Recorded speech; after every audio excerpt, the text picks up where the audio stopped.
ಎಲ್ಲರಿಗೂ ನಮಸ್ಕಾರ. ಇವತ್ತಿಂದ 7 ದಿವಸಗಳು ಭಾಗವತ ಸಪ್ತಾಹ ನಡೆಯೋದಿದೆ.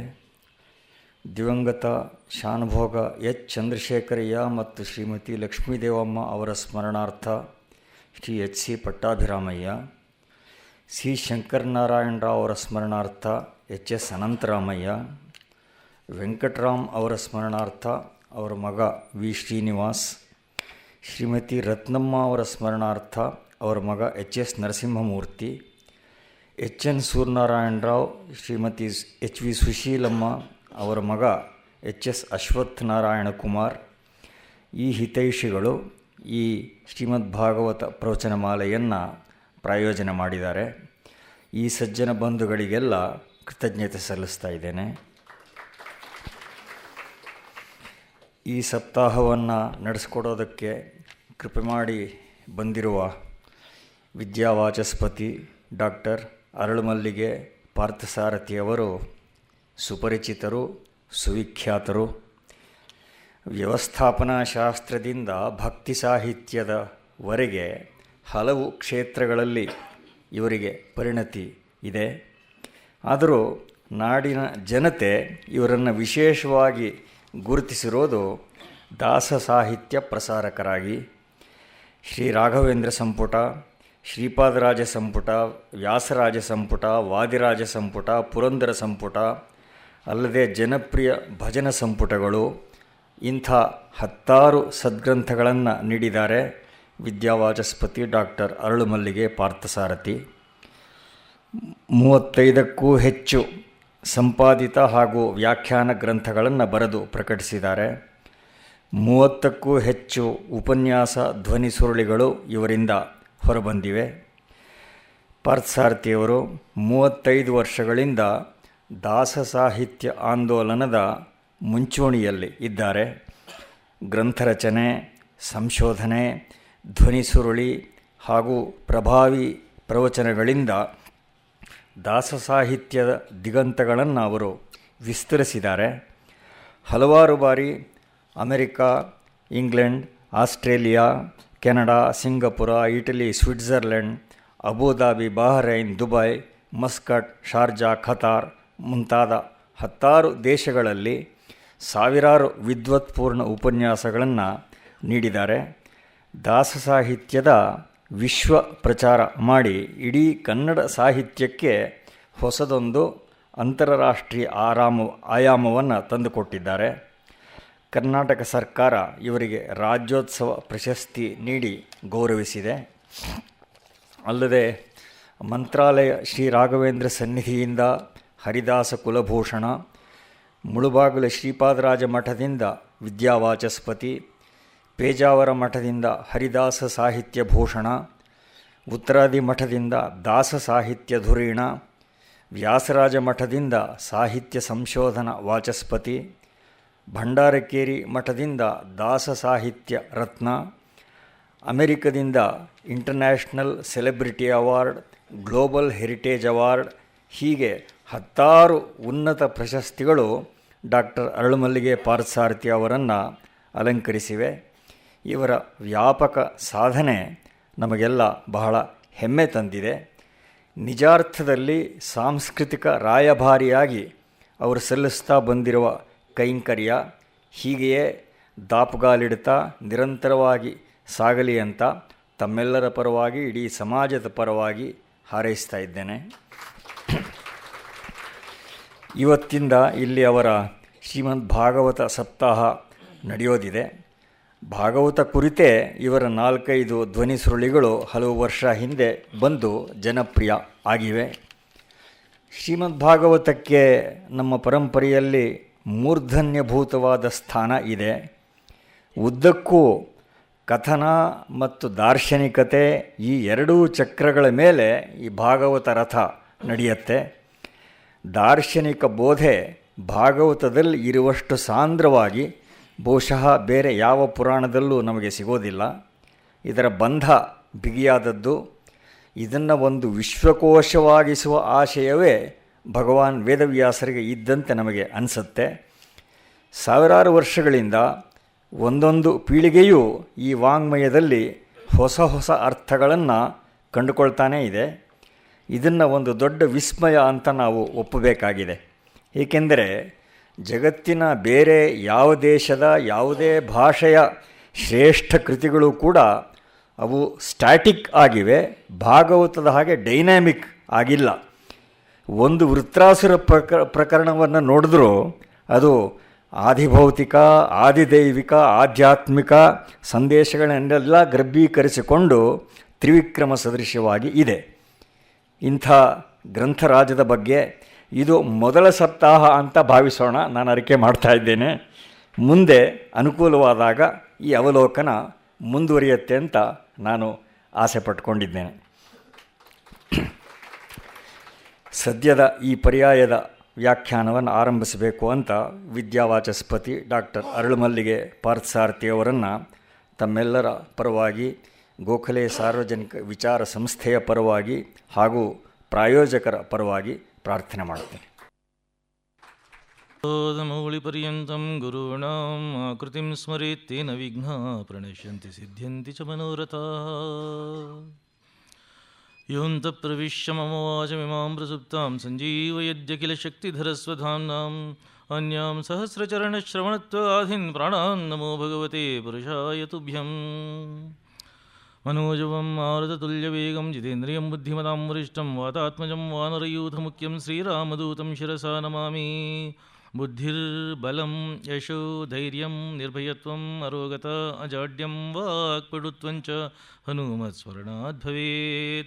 मातर्मे मातरीश्वन् पितृतुलगुरो भ्रातरिष्टाप्तबन्धु स्वामिन् सर्वान्तरात्मन् अचरचरितजन्ममृत्यामयानां गोविन्दे देहि भक्तिं भवति च भगवन्नूर्जितां निर्निमित्तां निर्व्याजां निश्चलां सद्गुणगणबृहतिं शाश्वतीम् आशुदेव.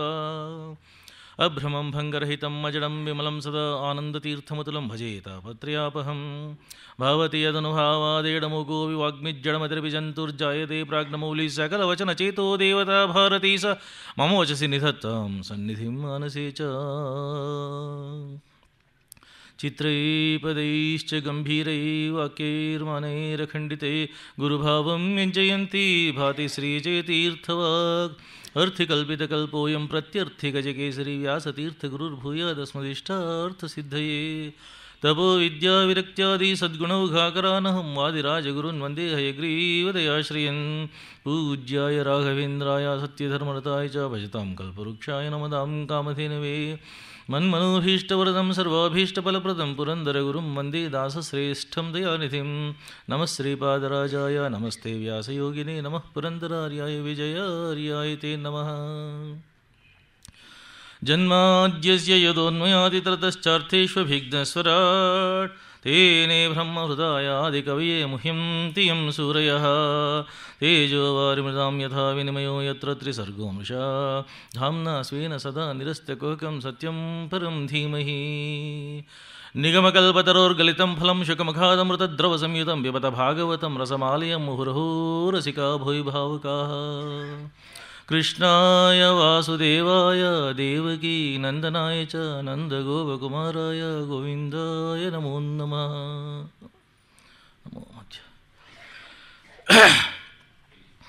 ಇದು ಭಾಗವತವೆನ್ನಿ ಇದು ಭಾಗವತವೆನ್ನಿ ಇದು ಭಾಗವತವು ಎನ್ನಿ. ಇದು ಕೃಷ್ಣ ಕಥೆ ಇದು ಕೃಷ್ಣ ಕಥೆ ಇದು ಕೃಷ್ಣ ಕಥೆಯು ಎನ್ನಿ. ಇದು ಭಾಗವತ ಇದು ಭಾಗವತ ಇದು ಭಾಗವತವು ಎನ್ನಿ. ಇದು ಕೃಷ್ಣ ಕಥೆ ಇದು ಕೃಷ್ಣ ಕಥೆ ಇದು ಕೃಷ್ಣ ಕಥೆಯು ಎನ್ನಿ.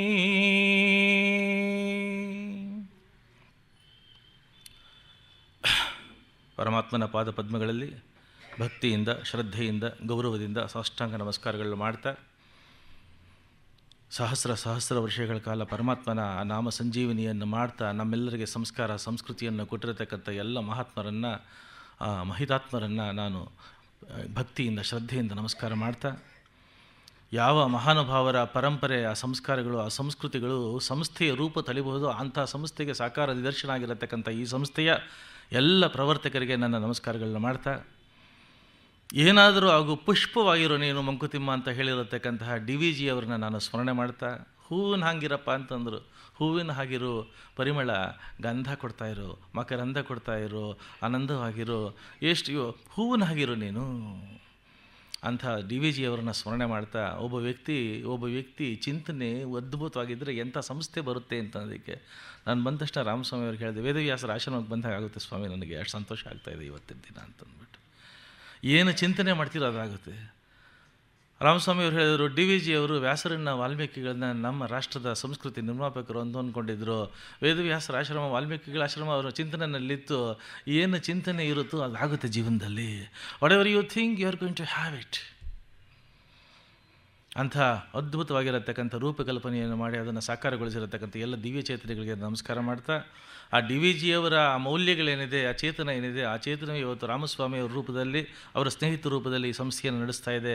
ಅವರಿಗೆ ನನ್ನ ವಿಶೇಷ ಅಭಿನಂದನೆಗಳನ್ನು ಸಲ್ಲಿಸ್ತಾ, ತಾವೆಲ್ಲ ಬಂದು ಇಷ್ಟೊಂದು ಪ್ರೀತಿಯಿಂದ, ಅಭಿಮಾನದಿಂದ, ಹೆಮ್ಮೆಯಿಂದ ಬಂದಿದ್ದೀರಲ್ಲ, ನಿಮಗೆಲ್ಲ ನನ್ನ ನಮಸ್ಕಾರಗಳನ್ನ ಸಲ್ಲಿಸ್ತಾ ಭಾಗವತದ 4 ಮಾತುಗಳನ್ನ ಪ್ರಾರಂಭ ಮಾಡ್ತೀನಿ.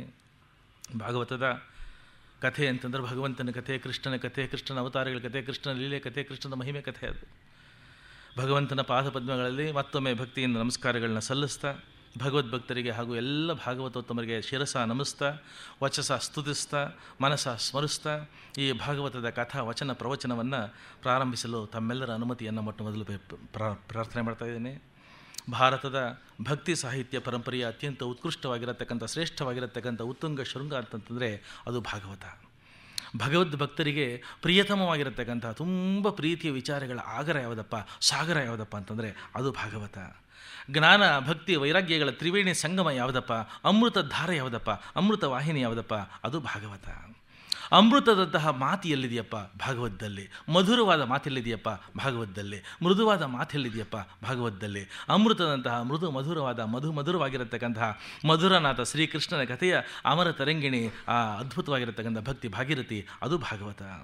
ಕಲಿಯ ಮೇಲೆ ಕಲ್ಮಶವಾಗಿರತಕ್ಕಂಥ ಈ ಕಲಿಯುಗದಲ್ಲಿ ನಮ್ಮಂತಹ ಸಾಮಾನ್ಯ ಜನರಿಗೆ, ಏನೂ ಗೊತ್ತಿಲ್ಲದೆ ಇರತಕ್ಕಂಥ ನಮ್ಮಂಥ ಸಾಮಾನ್ಯ ಜನರಿಗೂ ಸಹ, ಲೌಕಿಕದಲ್ಲೇ ಮುಳುಗೋಗಿರತಕ್ಕಂಥ ನಮ್ಮಂಥ ಜನರಿಗೆ ಅಲೌಕಿಕವಾಗಿರತಕ್ಕಂಥ ಆನಂದ ಕೊಡತಕ್ಕಂಥ ಯಾವುದಾದ್ರೂ ಗ್ರಂಥ ಇದೆಯೇನಪ್ಪ? ಸಂಪೂರ್ಣ ವ್ಯಾಪಾರ, ವ್ಯವಹಾರ, ದುಡ್ಡು, ಕಾಸು, ದಿನದ ಬವಣೆ, ಗೋಳುಗಳಲ್ಲೇ ಮುಳುಗೋಗಿರತಕ್ಕಂಥ ನಮಗೆ ಬದುಕಿರುವಾಗಲೇ, ಈ ದೇಹ ಇರುವಾಗಲೇ, ಈ ಜನ್ಮ ಇರುವಾಗಲೇ ದೈವಿ ದರ್ಶನ ಮಾಡಿಸತಕ್ಕಂಥ ಶ್ರೇಷ್ಠ ಗ್ರಂಥ ಯಾವುದಾದ್ರೂ ಇದೆಯಾ ಅಂತಂದರೆ ಇದೆ, ಅದು ಭಾಗವತ. ಕೃಷ್ಣಾನುಭವ ನೀಡತಕ್ಕಂಥ, ಕೃಷ್ಣನ ದರ್ಶನ ಮಾಡಿಸತಕ್ಕಂಥ ಗ್ರಂಥ ಯಾವುದು ಸ್ವಾಮಿ? ಅದು ಭಾಗವತ. ನಮಗೆ ಯಾವುದೋ ಒಂದು ವಿಚಿತ್ರ ಜ್ವರ ಬಂದಿದೆ ಸ್ವಾಮಿ, ರೋಗ ಬಂದಿದೆ ಸ್ವಾಮಿ, ವ್ಯಾಧಿ ಬಂದಿದೆ ಸ್ವಾಮಿ. ಯಾವುದು? 2 ವ್ಯಾಧಿ ಸ್ವಾಮಿ. ಆ ಆದಿ ವ್ಯಾಧಿ ಯಾವುದಪ್ಪ?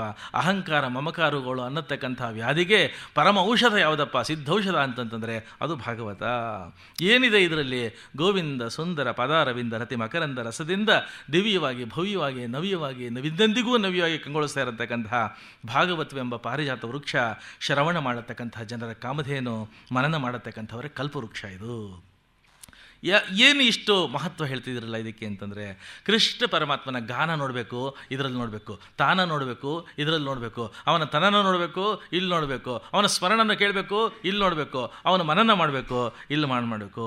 ಯಾರ್ಯಾರ ಸ್ವಾಮಿ ಈ ಭಕ್ತಿ ಬಂದಾಕಿನಿಯಲ್ಲಿ, ಭಕ್ತಿ ಭಾಗೀರಥಿಯಲ್ಲಿ ಮಿಂದು ಪುನೀತರಾಗಿ, ಪುಳಕಿತರಾಗಿ ಉದ್ಧಾರ ಹೋಗಿರಾರ ಸ್ವಾಮಿ ಅಂತಂತಂದರೆ, ಈ ಭಾಗವತದ ಗಂಗೆಯಲ್ಲಿ ಮುಳುಗಿ ಅದ್ಭುತವಾದ ಬದುಕನ್ನು ಬದುಕಿ ನಮಗೆ ಆದರ್ಶ ತೋರಿಸ್ಕೊಟ್ಟು ಉದ್ಧಾರವಾಗಿ ಹೋಗಿರತಕ್ಕಂಥವ್ರು ಮಹಾತ್ಮರುಗಳು. ಪರೀಕ್ಷಿತ್ ರಾಜನ ಕೇಳ್ತೀರಾ, ಪಾಂಡವರನ್ನ ಕೇಳ್ತೀರಾ, ಕುಂತಿಯನ್ನು ಕೇಳ್ತೀರಾ, ದ್ರೌಪದಿ, ದೇವಹೂತಿ, ಧ್ರುವ, ಪ್ರಾಚೀನ ಬರ್ಹಿ, ಅಜಮಿಳ, ಪ್ರಹ್ಲಾದ, ನಾರದ, ಗಜರಾಜ, ಬಲಿಚಕ್ರವರ್ತಿ, ಅಂಬರೀಷ, ಯಯಾತಿ, ಯದು ಮಹಾರಾಜ, ಅಕ್ರೂರ, ಉದ್ಧವ, ದೇವಕಿ, ವಸುದೇವ, ನಂದ, ಯಶೋಧ, ಮಾರ್ಕಂಡೇಯ, ಇಂತಹ ನೂರಾರು ಮಹಿಮರುಗಳ, ಮಹಾನುಭಾವರ ದಿವ್ಯ ಚರಿತ್ರೆಯ ಪರಮ ಮಂಗಳ ಶ್ರೇಷ್ಠ ಉತ್ಕೃಷ್ಟ ಗ್ರಂಥ ಅದೇ ಭಾಗವತ. ಯಾರ ಕತೆ ಹೇಳ್ತಿದೆ ಸ್ವಾಮಿ ಭಾಗವತ? ನಂದಗೋಕುಲ ವಿಹಾರಿಯ ಕತೆ ಹೇಳ್ತಾ ಇದೆ ಭಾಗವತ. ಭಕ್ತರ ದುಃಖ ಪರಿಹಾರಿಯ ಕತೆ ಆ ಕತೆ. ಗೋಪೀಜನ ಮನೋಹರಿಯಾಗಿರತಕ್ಕಂಥ ಕೃಷ್ಣನ ಕತೆ, ದುಷ್ಟಜನ ಸಂಹರಿಯಾಗಿರತಕ್ಕಂಥ ಕೃಷ್ಣನ ಕತೆ, ಕೃಷ್ಣನ ದಿವ್ಯ ಸಾಕ್ಷಾತ್ಕಾರದ ಅಮೃತಾನುಭವ ನೀಡಬಲ್ಲಂತಹ ನಾವು ಬದುಕಿರುವಾಗಲೇ ಮೋಕ್ಷ ಸುಖದ ದಿವ್ಯ ಅನುಭವವನ್ನು ನಮಗೆ ಕೊಡತಕ್ಕಂತಹ ಶ್ರೇಷ್ಠ ಗ್ರಂಥ ಅದು ಭಾಗವತ. ಭಾಗವತ ಅಂತಂದರೆ ಗಾಯತ್ರಿ ಸಮಾರಂಭ ಇದ್ದ ಹಾಗೆ, ಭಾಗವತ ಅಂತಂತಂದರೆ ಬ್ರಹ್ಮಸೂತ್ರಗಳಿಗೆ ಅರ್ಥ ವಿವರಣೆ ಇದ್ದ ಹಾಗೆ. ಹಯಗ್ರೀವ ಬ್ರಹ್ಮವಿದ್ಯಾ ಉಪಾಸನೆಯ ಶಾಸ್ತ್ರ ಯಾವುದಪ್ಪ? ಅದು ಭಾಗವತ. ಇದನ್ನು ಭಕ್ತಿಯಿಂದ ಶ್ರದ್ಧೆಯಿಂದ ಭಾಗವತವನ್ನು ಯಾರು ಕೇಳ್ತಾ ತಮ್ಮ ಕಿವಿಗಳಲ್ಲಿ ಇದನ್ನು ಸುರುಕೊಂಡು ಕಿವಿಗಳ ಮೂಲಕ ನರನಾಡಿಗಳ ಒಳಗೆ ಇದನ್ನು ಕಳಿಸ್ಕೊಂಡು ಯಾರು ಒಳಗಿಂದ ಒಳಗೆ ಇದರ ಸವಿಯನ್ನು ಸವಿತಾ ಇದ್ದಾರೆ ಅಂಥವರಿಗೆ ಒಳಗಡೆ ಸಂಸ್ಕರಣೆ ಆಗುತ್ತೆ, ಸಂಸ್ಕಾರ ಬರುತ್ತೆ, ಸಂಸ್ಕೃತಿ ಬರುತ್ತೆ, ಅಲೌಕಿಕವಾಗಿರತಕ್ಕಂಥ ದೈವಿಕ ಸಾಕ್ಷಾತ್ಕಾರದ ಅನುಭವ, ದಿವ್ಯಾನುಭವ ಒಳಗಿಂದ ಆಗ್ತದೆ ಅಂತಾರೆ. ಯಾತಕ್ಕೆ ಅಂದರೆ ಕೇಳತಕ್ಕಂಥ ಜನರ ನಿರ್ಮಲವಾಗಿರತಕ್ಕಂಥ ಚಿತ್ತ ಭಿತ್ತಿಗಳಲ್ಲಿ ರಂಗೋತ್ತುಂಗ ತರಂಗವಾಗಿರತಕ್ಕಂಥ ಮಂಗಳಕರವಾಗಿರತಕ್ಕಂಥ ಗಂಗಾ ಜನಕನಾಗಿರತಕ್ಕಂಥ ಪಾಂಡುರಂಗನ ದಿವ್ಯವಾಗಿರತಕ್ಕಂಥ ದರ್ಶನ ಆಗತ್ತಂಥದ್ದು ಶ್ರವಣ ಮಾತ್ರದಿಂದ ಪರಮಾತ್ಮನ ದರ್ಶನ ಆಗತಕ್ಕಂಥ ಗ್ರಂಥ ಅದು ಭಾಗವತ. ಈ ಭಾಗವತವನ್ನು ಶುಕಮ ವೇದವ್ಯಾಸರು, ಇದುವರೆಗೆ ರಾಮಸ್ವಾಮಿಗಳು ಹೇಳಿದ್ರಲ್ಲ, ವೇದವ್ಯಾಸರು ಭಾರತದ ಸಂಸ್ಕೃತಿಯ ನಿರ್ಮಾಪಕರು ಅಂತ. ಯಾರು ವೇದಗಳನ್ನು ವಿಭಾಗ ಮಾಡಿದರೋ, ಯಾರು ಮಹಾಭಾರತವನ್ನು ರಚನೆ ಮಾಡಿದರೋ, ಯಾರು ಬ್ರಹ್ಮಸೂತ್ರಗಳನ್ನು ರಚನೆ ಮಾಡಿದರೋ, ಯಾರು 18 ಪುರಾಣಗಳನ್ನು ರಚನೆ ಮಾಡಿದರೋ, ಯಾರು ಭಗವದ್ಗೀತೆಯನ್ನು ನಮಗೆ ಕೊಡ್ತಾರೋ, ಯಾರು ಉಪನಿಷತ್ತುಗಳ ದರ್ಶನಕ್ಕೆ ಕಾರಣಕರ್ತರಾದರೂ ಅಂಥ ವೇದವ್ಯಾಸರ ಸಂಸ್ಕೃತಿಯನ್ನು ಕೊಟ್ಟಿರತಕ್ಕಂಥ ಪುರುಷರ ಮಗ ಶುಕ ಮಹಾಮುನಿಗಳು, ವೇದವ್ಯಾಸರ ಮಗ ಶುಕ ಮಹಾಮುನಿಗಳು. ಅವರು ಪಾಂಡವರ ಮೊಮ್ಮಗನಾಗಿರತಕ್ಕಂಥ ಪರೀಕ್ಷಿತನಿಗೆ ಹೇಳಿರತಕ್ಕಂಥದ್ದು ಭಾಗವತ. ಪಾಂಡವರ ಮೊಮ್ಮಗನಾಗಿರತಕ್ಕಂಥ ಪರೀಕ್ಷಿತ ರಾಜನಿಗೆ ಶಾಪ ಬಂತು, ಇವತ್ತಿನಿಂದ 7ನೇ ದಿನ ನೀನು ಹಾವು ಕಚ್ಚಿ ಸಾಯ್ತಾ ಇದೆಯಾ, ಸರ್ಪ ಕಚ್ಚಿ ಮೃತನಾಗ್ತಾ ಇದೆಯಾ, 7 ದಿನಗಳಲ್ಲಿ ನಾನು ಉದ್ಧಾರ ಆಗೋದು ಹೇಗೆ ಅಂತ ಕೇಳಿದಾಗ ಶುಕ ಮಹಾಮುನಿಗಳು ಹೇಳ್ತಾ ಇದ್ರು. ಇನ್ನೇನು ಹೇಳೋಕ್ಕೆ ಪ್ರಾರಂಭ ಮಾಡಬೇಕು. ಅವರು ಬಂದರು, ಅವನ ಕಾಲಿಗೆ ಬಿದ್ದ, ನಮಸ್ಕಾರ ಮಾಡ್ದ, ಅರ್ಘ್ಯ ಪಾದ್ಯ ಆಚಮನದಿಂದ ಸತ್ಕಾರ ಮಾಡ್ದ, ಕೂತ್ಕೊಂಡ್ರು, ಕಣ್ಣಲ್ಲಿ ನೀರು ಹಾಕ್ಕೊಂಡ.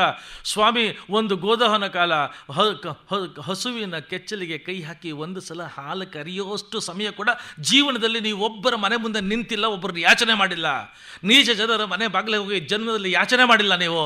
ಇವತ್ತು ನನ್ನ ಪಾಲಿಗೆ ಪರಮಾತ್ಮನ ಸಾಕ್ಷಾತ್ ಪ್ರತಿನಿಧಿಗಳಾಗಿ ಬಂದಿದ್ದೀರಾ ನೀವು, ಏನು ಭಾಗ್ಯ ಸ್ವಾಮಿ, ಅಹೋಭಾಗ್ಯ ಮಹಾಭಾಗ್ಯ. ನಮಸ್ಕಾರ ಮಾಡ್ದ. ಅವರು ಕೇಳಿಕೊಂಡ, ಸಾವು ಅನ್ನತಕ್ಕಂಥ ಹಾವಿನ ಬಾಯೊಳಗೆ ಅಸಹಾಯಕರಾಗಿ ಒಳಗಡೆ ಹೊಟ್ಟೋಗ್ತಾ ಇದ್ದೀವಲ್ಲ ನಾವು ಅದು ಬಾಯಿ ಮುಚ್ಕೊಂಬ ಅಷ್ಟರೊಳಗೆ ನಾವು ಮಾಡಬೇಕಾದ ಏನು ಸ್ವಾಮಿ ಅಂತ ಕೇಳ್ತಾ ಇದ್ದಾನೆ. ಆಗ ಶುಕ ಮಹಾಮುನಿಗಳು ಹೇಳಕ್ಕೆ ಪ್ರಾರಂಭ ಮಾಡಬೇಕು, ಇನ್ನೇನು ಭಾಗವತ ಬರಬೇಕು ಅವ್ರ ಬಾಯಿನಿಂದ. ಅಷ್ಟರಲ್ಲಿ ದೇವಲೋಕದಿಂದ ಶಬ್ದ ಆಯಿತು.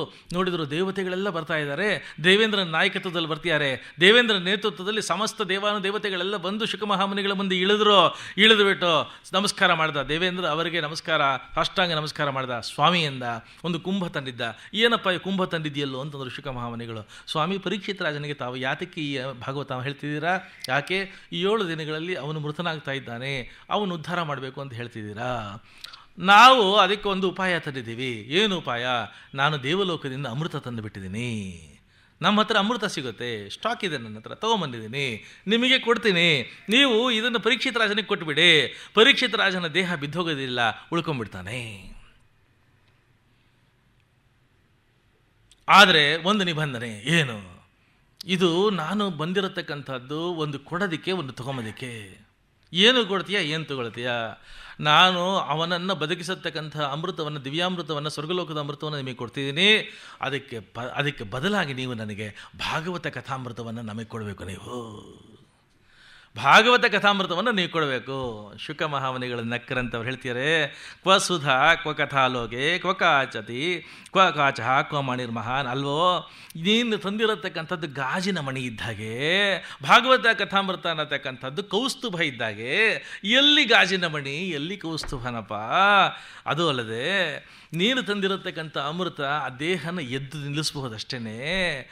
ಈ ಭಾಗವತ ಕಥಾಮೃತವನ್ನು ಯಾರು ಶ್ರವಣ ಮಾಡ್ತಾರೆ ಭಕ್ತಿಯಿಂದ, ಅವರು ಜನನ ಮರಣಗಳ ಚಕ್ರದಿಂದ ಶಾಶ್ವತವಾಗಿ ಬಿಡುಗಡೆ ಆಗ್ತಾ ಇದ್ದಾರೆ.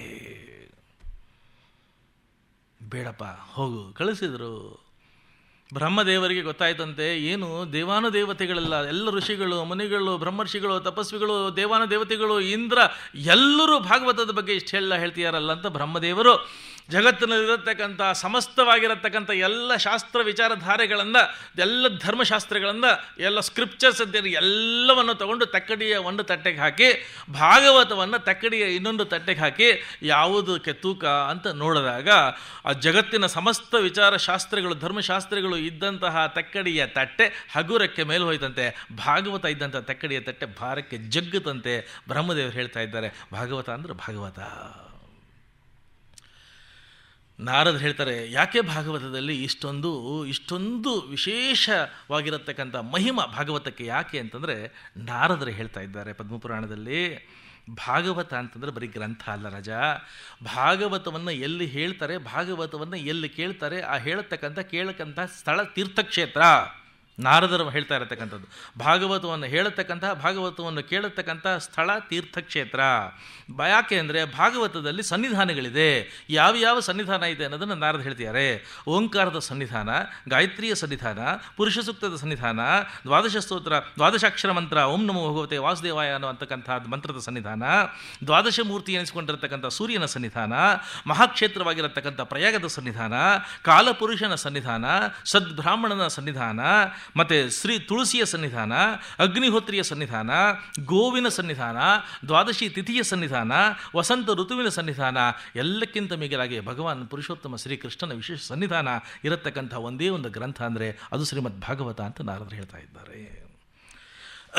ನಾರದರು ಇನ್ನೊಂದು ಮಾತು ಹೇಳ್ತಿದ್ದಾರೆ, ಅಶ್ವಮೇಧ ಸಹಸ್ರಾಣಿ ವಾಜಪೇಯಿ ಶತಾನಿಚ್ಚ ಶುಕಶಾಸ್ತ್ರ ಕಥಾಯಶ್ಚ ಕಲಾಂ ನಾಹಂತಿ ಷೋಡಶೀಂ. ಅಂದರೆ ಈ ಭಾಗವತದ ಒಂದೇ ಒಂದು ಶ್ಲೋಕವನ್ನು ಸಂಪೂರ್ಣ ಶ್ರದ್ಧೆಯಿಂದ ಯಾರು ಕೇಳ್ತಾ ಇದ್ದಾರೆ ಅಂಥವರಿಗೆ ವಾಜಪೇಯಿ ಯಾಗ, ಅಶ್ವಮೇಧ ಯಾಗ, ರಾಜಸೂಯ ಯಾಗ ಮಾಡಿರತಕ್ಕಂಥ ಫಲ ದೊರಕುತ್ತೆ ಅನ್ನತಕ್ಕಂಥ ಮಾತನ್ನು ನಾರದರು ಹೇಳ್ತಾ ಇದ್ದಾರೆ. ಎಲ್ಲಕ್ಕಿಂತ ಮುಖ್ಯವಾಗಿ ಭಾಗವತದ 11ನೆಯ ಸ್ಕಂದದಲ್ಲಿ ಕೃಷ್ಣ ಪರಮಾತ್ಮ ತನ್ನ ಅತ್ಯಂತ ಆತ್ಮೀಯ ಸ್ನೇಹಿತನಾಗಿರತಕ್ಕಂಥ ಉದ್ಧವನನ್ನು ಕರಿತಾ ಇದ್ದಾನೆ. ಉದ್ಧವ ಕೃಷ್ಣ ಜೊತೆಯಲ್ಲೇ ಬೆಳೆದು ಬಂದವರು. ಚಿಕ್ಕ ಮಗುವಾಗಿದ್ದರಿಂದ, ಬಾಲ್ಯದ ದಿನಗಳಿಂದ, ಆಟದ ದಿನಗಳಿಂದ ಇವತ್ತಿನವರೆಗೆ ಬಂದಿದ್ದಾರೆ. ಈಗ ಕೃಷ್ಣ ಅವತಾರದ ಎಲ್ಲ ಲೀಲೆಗಳು ಸಂಪೂರ್ಣ ಮುಗಿದಿದೆ. ಆಗ ಉದ್ಧವನ ಕರಿತಾನೆ. ಉದ್ಧವ ಭಯದಿಂದ, ಭಕ್ತಿಯಿಂದ, ಪ್ರೀತಿಯಿಂದ ಬಂದು ವಿನಯ ವಿಧೇಯತೆಗಳಿಂದ ಕೃಷ್ಣನ ಮುಂದೆ ಕೂತ್ಕೊಳ್ತಾನೆ. ಆಗ ಕೃಷ್ಣ ಹೇಳ್ತಿದ್ದಾನೆ, ಉದ್ಧವ ಇದುವರೆಗೆ ನನ್ನ ಜೊತೆಯಲ್ಲಿ ಸ್ನೇಹಿತನಾಗಿದ್ದೆ, ಸಖನಾಗಿದ್ದೆ, ಸುಖವಾಗಿದೆಯಾ, ಚೆನ್ನಾಗಿದೆಯಾ, ಈಗ ಶ್ರದ್ಧೆ ಇಟ್ಟು ಕೇಳು, ನಾನು ಹೇಳತಕ್ಕಂಥ ಮಾತನ್ನು ಶ್ರದ್ಧೆ ಇಟ್ಟು ಕೇಳು. ಯಾವ ಕಾರಣಕ್ಕಾಗಿ ನಾನು ಈ ಅವತಾರವನ್ನು, ಪೂರ್ಣಾವತಾರ ಕೃಷ್ಣಾವತಾರವನ್ನು ತೆಗೆದುಕೊಂಡು ಬಂದನೋ ಆ ಸಂಪೂರ್ಣವಾಗಿರತಕ್ಕಂಥ ಎಲ್ಲ ಕೆಲಸಗಳು ಆಗಿದೆ. ಯಾವ ಉದ್ದೇಶಕ್ಕಾಗಿ, ಯಾವ ಧ್ಯೇಯಕ್ಕಾಗಿ ಅವತಾರವನ್ನು ತಾಳೆ ಬಂದನೋ ಆ ಕೆಲಸ ಸಂಪೂರ್ಣ ಮುಗಿದಿದೆ. ನಾನು ಇಲ್ಲಿ ಇನ್ನು ಹೆಚ್ಚು ದಿನ ಇರಬೇಕಾದ ಅಗತ್ಯ ಇಲ್ಲ. ಆದ್ದರಿಂದ ನಾನು ನನ್ನ ಪರಂಧಾಮಕ್ಕೆ ಹಿಂತಿರುಗಿ ಹೋಗ್ತಾ ಇದ್ದೀನಿ.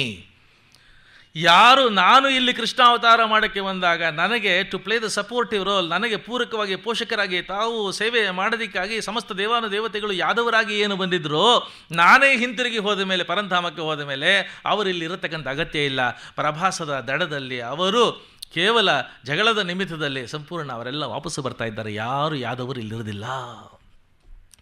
ಯಾವ ಯಾದವರಿಗಾಗಿ, ನನ್ನವರಿಗಾಗಿ ದ್ವಾರಕೆಯನ್ನು ನಿರ್ಮಾಣ ಮಾಡಿದ್ನೋ, ನಾನು ಹೋದ ಮೇಲೆ, ಯಾದವರು ಹೋದ ಮೇಲೆ ದ್ವಾರಕೆ ಇರಬೇಕಾದ ಅಗತ್ಯ ಇಲ್ಲ. ಆದ್ದರಿಂದ ನಾನು ಮತ್ತು ಯಾದವರು ಹೋದ 7ನೇ ದಿನ ದ್ವಾರಕೆ ಸಮುದ್ರದಲ್ಲಿ ಸಂಪೂರ್ಣ ಮುಳುಗುತ್ತಾ ಇದೆ. ನಾನು ಈ ಭೂಮಿಯ ಮೇಲಿಂದ ಯಾವ ಕ್ಷಣದಲ್ಲಿ ಕಣ್ಮರೆ ಆಗ್ತಿದ್ದೀನಿ, ಯಾವ ದಿನ ಕಣ್ಮರೆ ಆಗ್ತಿದ್ದೀನಿ, ಅವತ್ತು ದ್ವಾಪರದ ಅಂತ್ಯ, ಅವತ್ತು ಕಲಿಯುಗ ಪ್ರಾರಂಭ. ನಾನು ಹೋದ ತಕ್ಷಣದಲ್ಲಿ ಕಲಿಯುಗ ಪ್ರಾರಂಭ ಆಗುತ್ತೆ. ಕಲಿಯುಗ ಅಂತಂದರೆ ಅಸತ್ಯ, ಅಶೌಚ, ಅಧರ್ಮ, ಅನ್ಯಾಯ, ಅನೀತಿ, ಢಂಬ, ಅಹಂಕಾರ, ಮಮಕಾರ, ಅಸೂಯೆ, ಅಸಹನೆ, ವಿಚಿತ್ರವಾಗಿರತಕ್ಕಂಥ, ವಿಕ್ಷಿಪ್ತವಾಗಿರತಕ್ಕಂಥ, ವಿಕಾರವಾಗಿರತಕ್ಕಂಥ, ವಿರೂಪವಾಗಿರತಕ್ಕಂಥ ವಿಚ್ಛಿದ್ರಕಾರಿ ಮನಸ್ಸುಗಳು. ಮನಸ್ಸಿಗೆ ಬಂದಿದ್ದೇ ಬದುಕು. ಹೇಳತಕ್ಕಂಥವ್ರಿಲ್ಲ, ಗೈಡೆನ್ಸ್ ಕೊಡೋರು ಇರೋದಿಲ್ಲ, ಡೈರೆಕ್ಷನ್ ಕೊಡೋರು ಇರೋದಿಲ್ಲ, ಮಾಡೆಲ್ ಇಲ್ಲ, ಹೇಳತಕ್ಕಂಥ ಯಾರೂ ಇರೋದಿಲ್ಲ. ಆಡಿದ್ದೇ ಆಟ ಅನ್ನತಕ್ಕಂಥ ರೀತಿಯಲ್ಲಿ ಇಡೀ ಜಗತ್ತು ಪರಿವರ್ತನೆ ಆಗುತ್ತೆ ಕಲಿಯುಗದಲ್ಲಿ. ಯಾವ ದ್ವಾಪರದಲ್ಲಿ ಪ್ರತಿಯೊಬ್ಬ ವ್ಯಕ್ತಿ ಸಹ ಒಂದು ಮೌಲ್ಯಕ್ಕೆ, ಒಂದು ಧರ್ಮಕ್ಕೆ ಬದ್ಧನಾಗಿ ಅದನ್ನು ಬದುಕನ್ನಾಗಿ ಮಾಡಿಕೊಂಡಿದ್ದೋ, ಕಲಿಯುಗದಲ್ಲಿ ಆ ಆಧಾರವೇ ಇಲ್ಲದಂತಾಗಿ ಅಧರ್ಮನೇ ಬದುಕಾಗತಕ್ಕಂಥ ಸಂದರ್ಭ ಇರುತ್ತೆ. ಆದ್ದರಿಂದ ದ್ವಾಪರದ ಮೌಲ್ಯವನ್ನು ಕಲಿಯುಗದ ಜನಗಳಿಗೆ ತಿಳಿಸೋದಕ್ಕಾಗಿ ದ್ವಾಪರದ ಪ್ರತಿನಿಧಿಯಾಗಿ ನೀನಿರಬೇಕು. ದ್ವಾಪರದ ಮೌಲ್ಯಗಳನ್ನು, ಸತ್ಯವನ್ನು, ಧರ್ಮವನ್ನು, ಶೌಚವನ್ನು, ತಪವನ್ನು, ಜಪವನ್ನು, ನ್ಯಾಯವನ್ನು, ಧರ್ಮವನ್ನು, ಚತುರ್ವಿಧ ಪುರುಷಾರ್ಥಗಳನ್ನು ಕಲಿಯುಗದ ಜನತೆಗೆ ಬೋಧನೆ ಮಾಡೋದಕ್ಕೆ, ತೋರಿಸೋದಕ್ಕಾಗಿ, ಮಾರ್ಗದರ್ಶನಕ್ಕಾಗಿ ನೀರಿರಬೇಕು. ಕಲಿಯುಗ ಅಂದ ತಕ್ಷಣ ಎಲ್ಲರೂ ಕೆಟ್ಟವರು ಇರೋದಿಲ್ಲ. ಕಲಿಯುಗದಲ್ಲೂ ಸಾತ್ವಿಕರು ಇರ್ತಾರೆ, ಕಲಿಯುಗದಲ್ಲೂ ದೈವಿಕರು ಇರ್ತಾರೆ, ಕಲಿಯುಗದಲ್ಲೂ ಧರ್ಮಬೀರುಗಳಿರ್ತಾರೆ. ಆದರೆ ಅವ್ರಿಗೊಂದು ಮಾರ್ಗದರ್ಶನ ಬೇಕಾಗುತ್ತೆ. ಆ ಮಾರ್ಗದರ್ಶನ ದ್ವಾಪರದ, ಕೃತಯುಗದ, ಸತ್ಯಯುಗದ ಮೌಲ್ಯಗಳಿಂದ ಬರಬೇಕಾಗುತ್ತೆ. ಅಂಥ ಮೌಲ್ಯಗಳನ್ನು ಹೊತ್ತಿರತಕ್ಕಂತಹ ನೀನು ನಮ್ಮ ಪರವಾಗಿ ನೀವು ಕಲಿಯುಗದಲ್ಲಿ ಬದರಿಯಲ್ಲಿದ್ದುಕೊಂಡು, ಹಿಮಾಲಯದ ಬದರಿಯಲ್ಲಿದ್ದುಕೊಂಡು ಎಲ್ಲ ಧರ್ಮ ಪುರುಷರಿಗೆ ನೀನು ಮಾರ್ಗದರ್ಶನ ಮಾಡಬೇಕು, ನೀನು ಗುರುವಾಗಿರಬೇಕು ಅಂತಂದಾಗ ಅವನು ಹೇಳ್ತಾನೆ, ನೀನಿಲ್ಲದ ಒಂದು ಕ್ಷಣದಲ್ಲಿ ನಾನು ಭೂಮಿ ಮೇಲೆ ಬದುಕಕ್ಕೆ ಸಾಧ್ಯ ಇದೆಯಾ? ಕೃಷ್ಣ ನಾನು ಇರೋದಿಲ್ಲ ಅಂತ ನಿನ್ನ ಬಾಯಿನಲ್ಲಿ ಬಂದ ಮೇಲೆ ಇನ್ನೊಂದು ಕ್ಷಣ ನಾನಿದ್ರೆ ನನ್ನಂಥ ಪಾಪಿ ಬೇರೆ ಯಾರಿದ್ದಾರೆ? ನಾನು ಇರೋದಿಲ್ಲ. ನೀನು ಇಲ್ಲಿಂದ ಪರಂಧಾಮಕ್ಕೆ ಹಿಂತಿರುಗಕ್ಕೆ ಹೊರಟಕ್ಕೆ ಮುಂಚೆ ನಾನು ದೇಹ ಬಿಡ್ತಿದ್ದೀನಿ, ನೀನು ಇಲ್ಲದೆ ಬದುಕಿಲ್ಲ. ಆಗ ಕೃಷ್ಣ ಹೇಳ್ತಾನೆ, ಇದು ನನ್ನ ಆದೇಶ.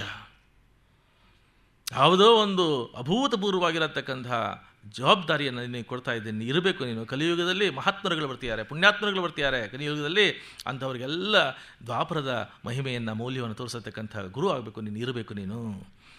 ಉದ್ಧವ ಹೇಳ್ತಾನೆ, ನೀನು ಎಷ್ಟೇ ಹೇಳಿದ್ರು ನಿನಗೆ ವಿಧೇಯನಾಗಿರ್ತೀನಿ, ಆದರೆ ನೀನಿಲ್ಲದೆ ನಾದಕ್ಕಾಗಲ್ಲ, ಕಲಿಯುಗದಲ್ಲಿ ನೀನು ಬಾ. ಆಗ ಕೃಷ್ಣ ಹೇಳ್ತಾನೆ, ಕಲಿಯುಗದಲ್ಲಿ ನಾನು ಈ ಹ್ಯೂಮನ್ ಫಾರಮ್ ಏನಿದೆ, ಈ ಫಾರಮ್ ತೊಗೊಂಡು ಬರೋದಿಲ್ಲ ನಾನು. ಆದರೆ ಇಷ್ಟು ಬಲವಂತ ಮಾಡ್ತಾ ಇದೆಯಾ, ಇಷ್ಟೊಂದು ಬಲವಂತ ಮಾಡ್ತಾ ಇದೆಯಾ, ಇಷ್ಟು ಪ್ರೀತಿ ಮಾಡ್ತಾ ಇದೆಯಾ ನೀನು. ನಿನ್ನ ಪ್ರೀತಿ ನನಗೆ ಕೋಟಿ ವರ್ಷಗಳ ಕಾಲ ಮಾಡೋ ಭಕ್ತಿಗಿಂತ ದೊಡ್ಡದು. ಯಾಕೆಂದ್ರೆ ಹೃದಯನೇ ನನಗೆ ಹಾಕ್ಬಿಟ್ಟಿದ್ಯಾ ನೀನು. ನಾನು ಹೋಗ್ತೀನಿ ಅಂದರೆ ನೀನು ಹೋಗೋಕ್ಕೆ ಮುಂಚೆ ನಾನು ಹೊರಟೋಗ್ತೀನಿ ಅಂತ ಸಿದ್ಧ ಆಗಿಬಿಟ್ಟಿದೆಯಲ್ಲ ನೀನು ಕರಿತಾ ಇದೆಯಾ. ಭಕ್ತನ ಕರೆಗೆ ನಾನು ಬರಲಿಲ್ಲ ಅಂತಂದ್ರೆ ನಾನೇ ಯಾವ ಭಗವಂತ? ಬರ್ತೀನಿ, ಆದರೆ ಈ ಮಾನುಷ ರೂಪ ಹೊತ್ಕೊಂಡು ಬರೋದಿಲ್ಲ, ಗ್ರಂಥ ರೂಪ ತೊಗೊಂಡು ಬರ್ತಾ ಇದ್ದೀನಿ. ಕೃಷ್ಣನ ಮಾತು ಭಾಗವತದ 11ನೇ ಸ್ಕಂದಲ್ಲಿ ನೋಡ್ಬೋದು ನೀವು. I take a book form in Kaliyuga. ಗ್ರಂಥ ರೂಪದಲ್ಲಿ ಬರ್ತಿದ್ದೀನಿ. ಯಾವುದು ಆ ಗ್ರಂಥ? ಭಾಗವತದಲ್ಲಿ ನನ್ನ ಸನ್ನಿಧಾನ ಇರುತ್ತೆ. Krishna makes a commitment to Uddhava in the 11th chapter of Bhagavata itself that he is going to place his ಸನ್ನಿಧಾನ, ದಿವ್ಯ ಸನ್ನಿಧಾನ ಇನ್ ಶ್ರೀಮದ್ ಭಾಗವತ. ನನ್ನ ಸನ್ನಿಧಾನ ಇರುತ್ತೆ. ಯಾರು ಭಕ್ತಿಯಿಂದ ಭಾಗವತವನ್ನು ಓದ್ತಾರೆ, ಯಾರು ಭಕ್ತಿಯಿಂದ ಭಾಗವತವನ್ನು ಕೇಳುವಾಗ ಓದುವಾಗ ನನ್ನನ್ನು ಸ್ಮರಣೆ ಮಾಡಿದರೆ ಅವರಿಗೆ ಒಳಗಣ್ಣು ಇತ್ತು ಅಂತಂದರೆ ಒಳಗಣ್ಣಿನ ಒಳಗಿಂದ ಅವರಿಗೆ ನನ್ನ ದರ್ಶನ ಆಗೋಗುತ್ತೆ. ಯಾಕೆ ಅಂದರೆ ಭಾಗವತದಲ್ಲಿ ನನ್ನ ಸನ್ನಿಧಾನ ಇಟ್ಟಿದ್ದೀನಿ.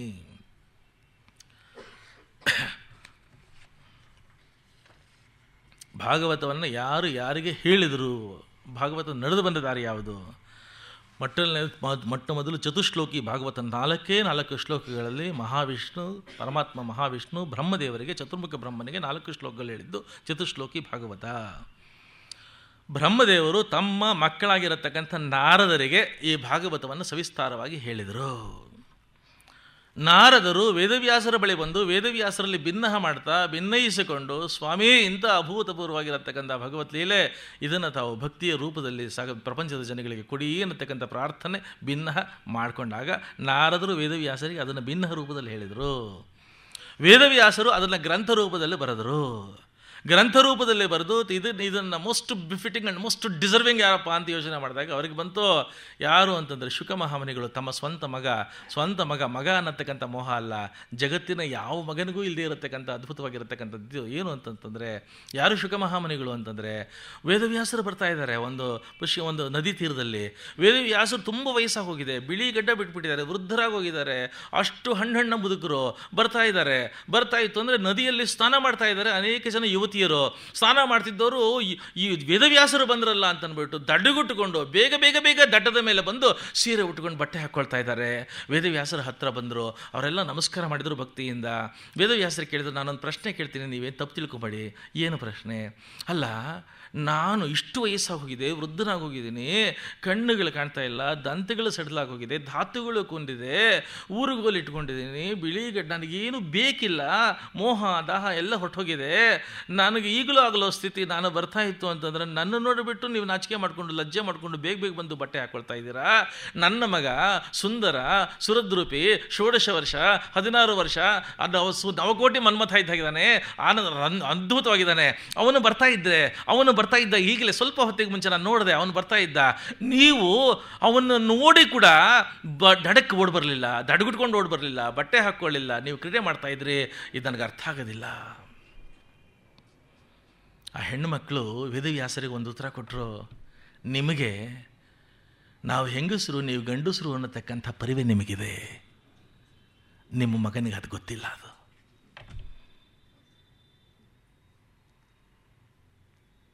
ಅಂಥ ಶುಕ ಮಹಾಮುನಿಗಳಿಗೆ ತಂದೆಯಾಗಿರತಕ್ಕಂಥ ವೇದವ್ಯಾಸರು ಈ ಭಾಗವತವನ್ನು ಬೋಧನೆ ಮಾಡಿದರು. ಶುಕ ಮಹಾಮುನಿಗಳು ಪಾಂಡವರ ಮೊಮ್ಮಗನಾಗಿರ್ತಕ್ಕಂಥ ಪರೀಕ್ಷಿತ ರಾಜನಿಗೆ ಹೇಳುವಾಗ, ಗಂಗಾ ನದಿಯ ದಡದಲ್ಲಿ ಹೇಳುವಾಗ, ಅನೇಕ ಜನ ಋಷಿಗಳು, ಮುನಿಗಳು, ಬ್ರಹ್ಮರ್ಷಿಗಳು, ತಪಸ್ವಿಗಳು, ರಾಜರ್ಷಿಗಳು, ದೇವರ್ಷಿಗಳು ಸಮಸ್ತರು ತೆರೆದಿರತಕ್ಕಂಥ ಸಭೆಯಲ್ಲಿ ಸೂತ ಪುರಾಣಿಕರು ಅಲ್ಲಿದ್ದುಕೊಂಡು ಅದನ್ನು ಕೇಳಿದರು. ಮುಂದೆ ಸೂತ ಪುರಾಣಿಕರು ನೈಮಿಷಾರಣ್ಯಕ್ಕೆ ಬಂದಾಗ ಶೌನಕಾದಿಗಳು ಅವರನ್ನು ಪ್ರಾರ್ಥನೆ ಮಾಡ್ತಿದ್ದಾರೆ, ಸ್ವಾಮಿ ನಮಗೆ ಉದ್ಧಾರದ ಮಾರ್ಗ ಯಾವುದು ಹೇಳಿ ಅಂತಂದಾಗ ಆ ಶೌನಕಾದಿಗಳಿಗೆ ಅವರು ಹೇಳಿದರು. ಶೌನಕಾದಿಗಳಿಂದ ಇದು ಋಷಿಗಳಿಗೆ, ಮುನಿಗಳಿಗೆ, ಗೃಹಸ್ಥರಿಗೆ ಹೇಳ್ತಕ್ಕಂಥ ಪರಂಪರೆ ಬಂದು ಇವತ್ತು ಗೋಕುಲ ಇನ್ಸ್ಟಿಟ್ಯೂಟ್ನಲ್ಲಿ ಭಾಗವತ ಹೇಳೋವರೆಗೂ ಆ ಪರಂಪರೆ ಹರಿದು ಬಂದಿದೆ ಇವತ್ತು. ಇನ್ನು ಇನ್ನೊಂದು ಎರಡನೇ ಕ್ರಮ ಅಂತಂತಾರೆ, ಆಗತ್ಯ ಕ್ರಮದಲ್ಲಿ ಇನ್ನೊಂದು ಕ್ರಮ ಇದೆ. ಅದು ಭಗವಂತ ಬ್ರಹ್ಮದೇವರಿಗೆ ಹೇಳುವಾಗ, ಭಗವಂತ ಯಾವುದರ ಮೇಲೆ ಮಲಗಿದ್ದ ಅಂದರೆ ಆದಿಶೇಷನ ಮೇಲೆ ಮಲಗಿದ್ದ. ಆದಿಶೇಷನ ಕಿವಿ ಮಹಾ ಚುರುಕಾಗಿರ್ತಿದ್ರಿಂದ ಬ್ರಹ್ಮದೇವರಿಗೆ ಭಗವಂತ ಹೇಳುವಾಗ ಆದಿಶೇಷ ಕೇಳಿಸ್ಕೊಂಡಿದ್ದ.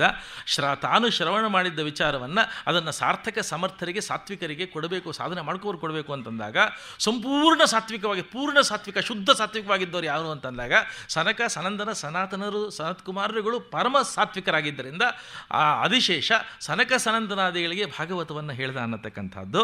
ಅಲ್ಲಿಂದ ಸನಕ ಸನಂದನಾದಿಗಳು ಬಂದು ಮುಂದೆ ಇದು ಶುದ್ಧ ಜನರಿಗೆ, ಸಾತ್ವಿಕ ಜನರಿಗೆ, ಸಜ್ಜನರಿಗೆ ಹೋಗಬೇಕು ಅಂತ ಸಾಂಖ್ಯಾಯನರಿಗೆ ಇದನ್ನು ಹೇಳಿದಾಗ, ಸಾಂಖ್ಯಾಯನರು ಪರಾಶರ ಮುನಿಗಳಿಗೆ ಇದನ್ನು ಹೇಳಿ, ಪರಾಶರರಿಂದ ಮೈತ್ರೇಯರಿಗೆ ಬಂದು, ಮೈತ್ರೇಯರಿಂದ ವಿದುರರಿಗೆ ಬಂತು.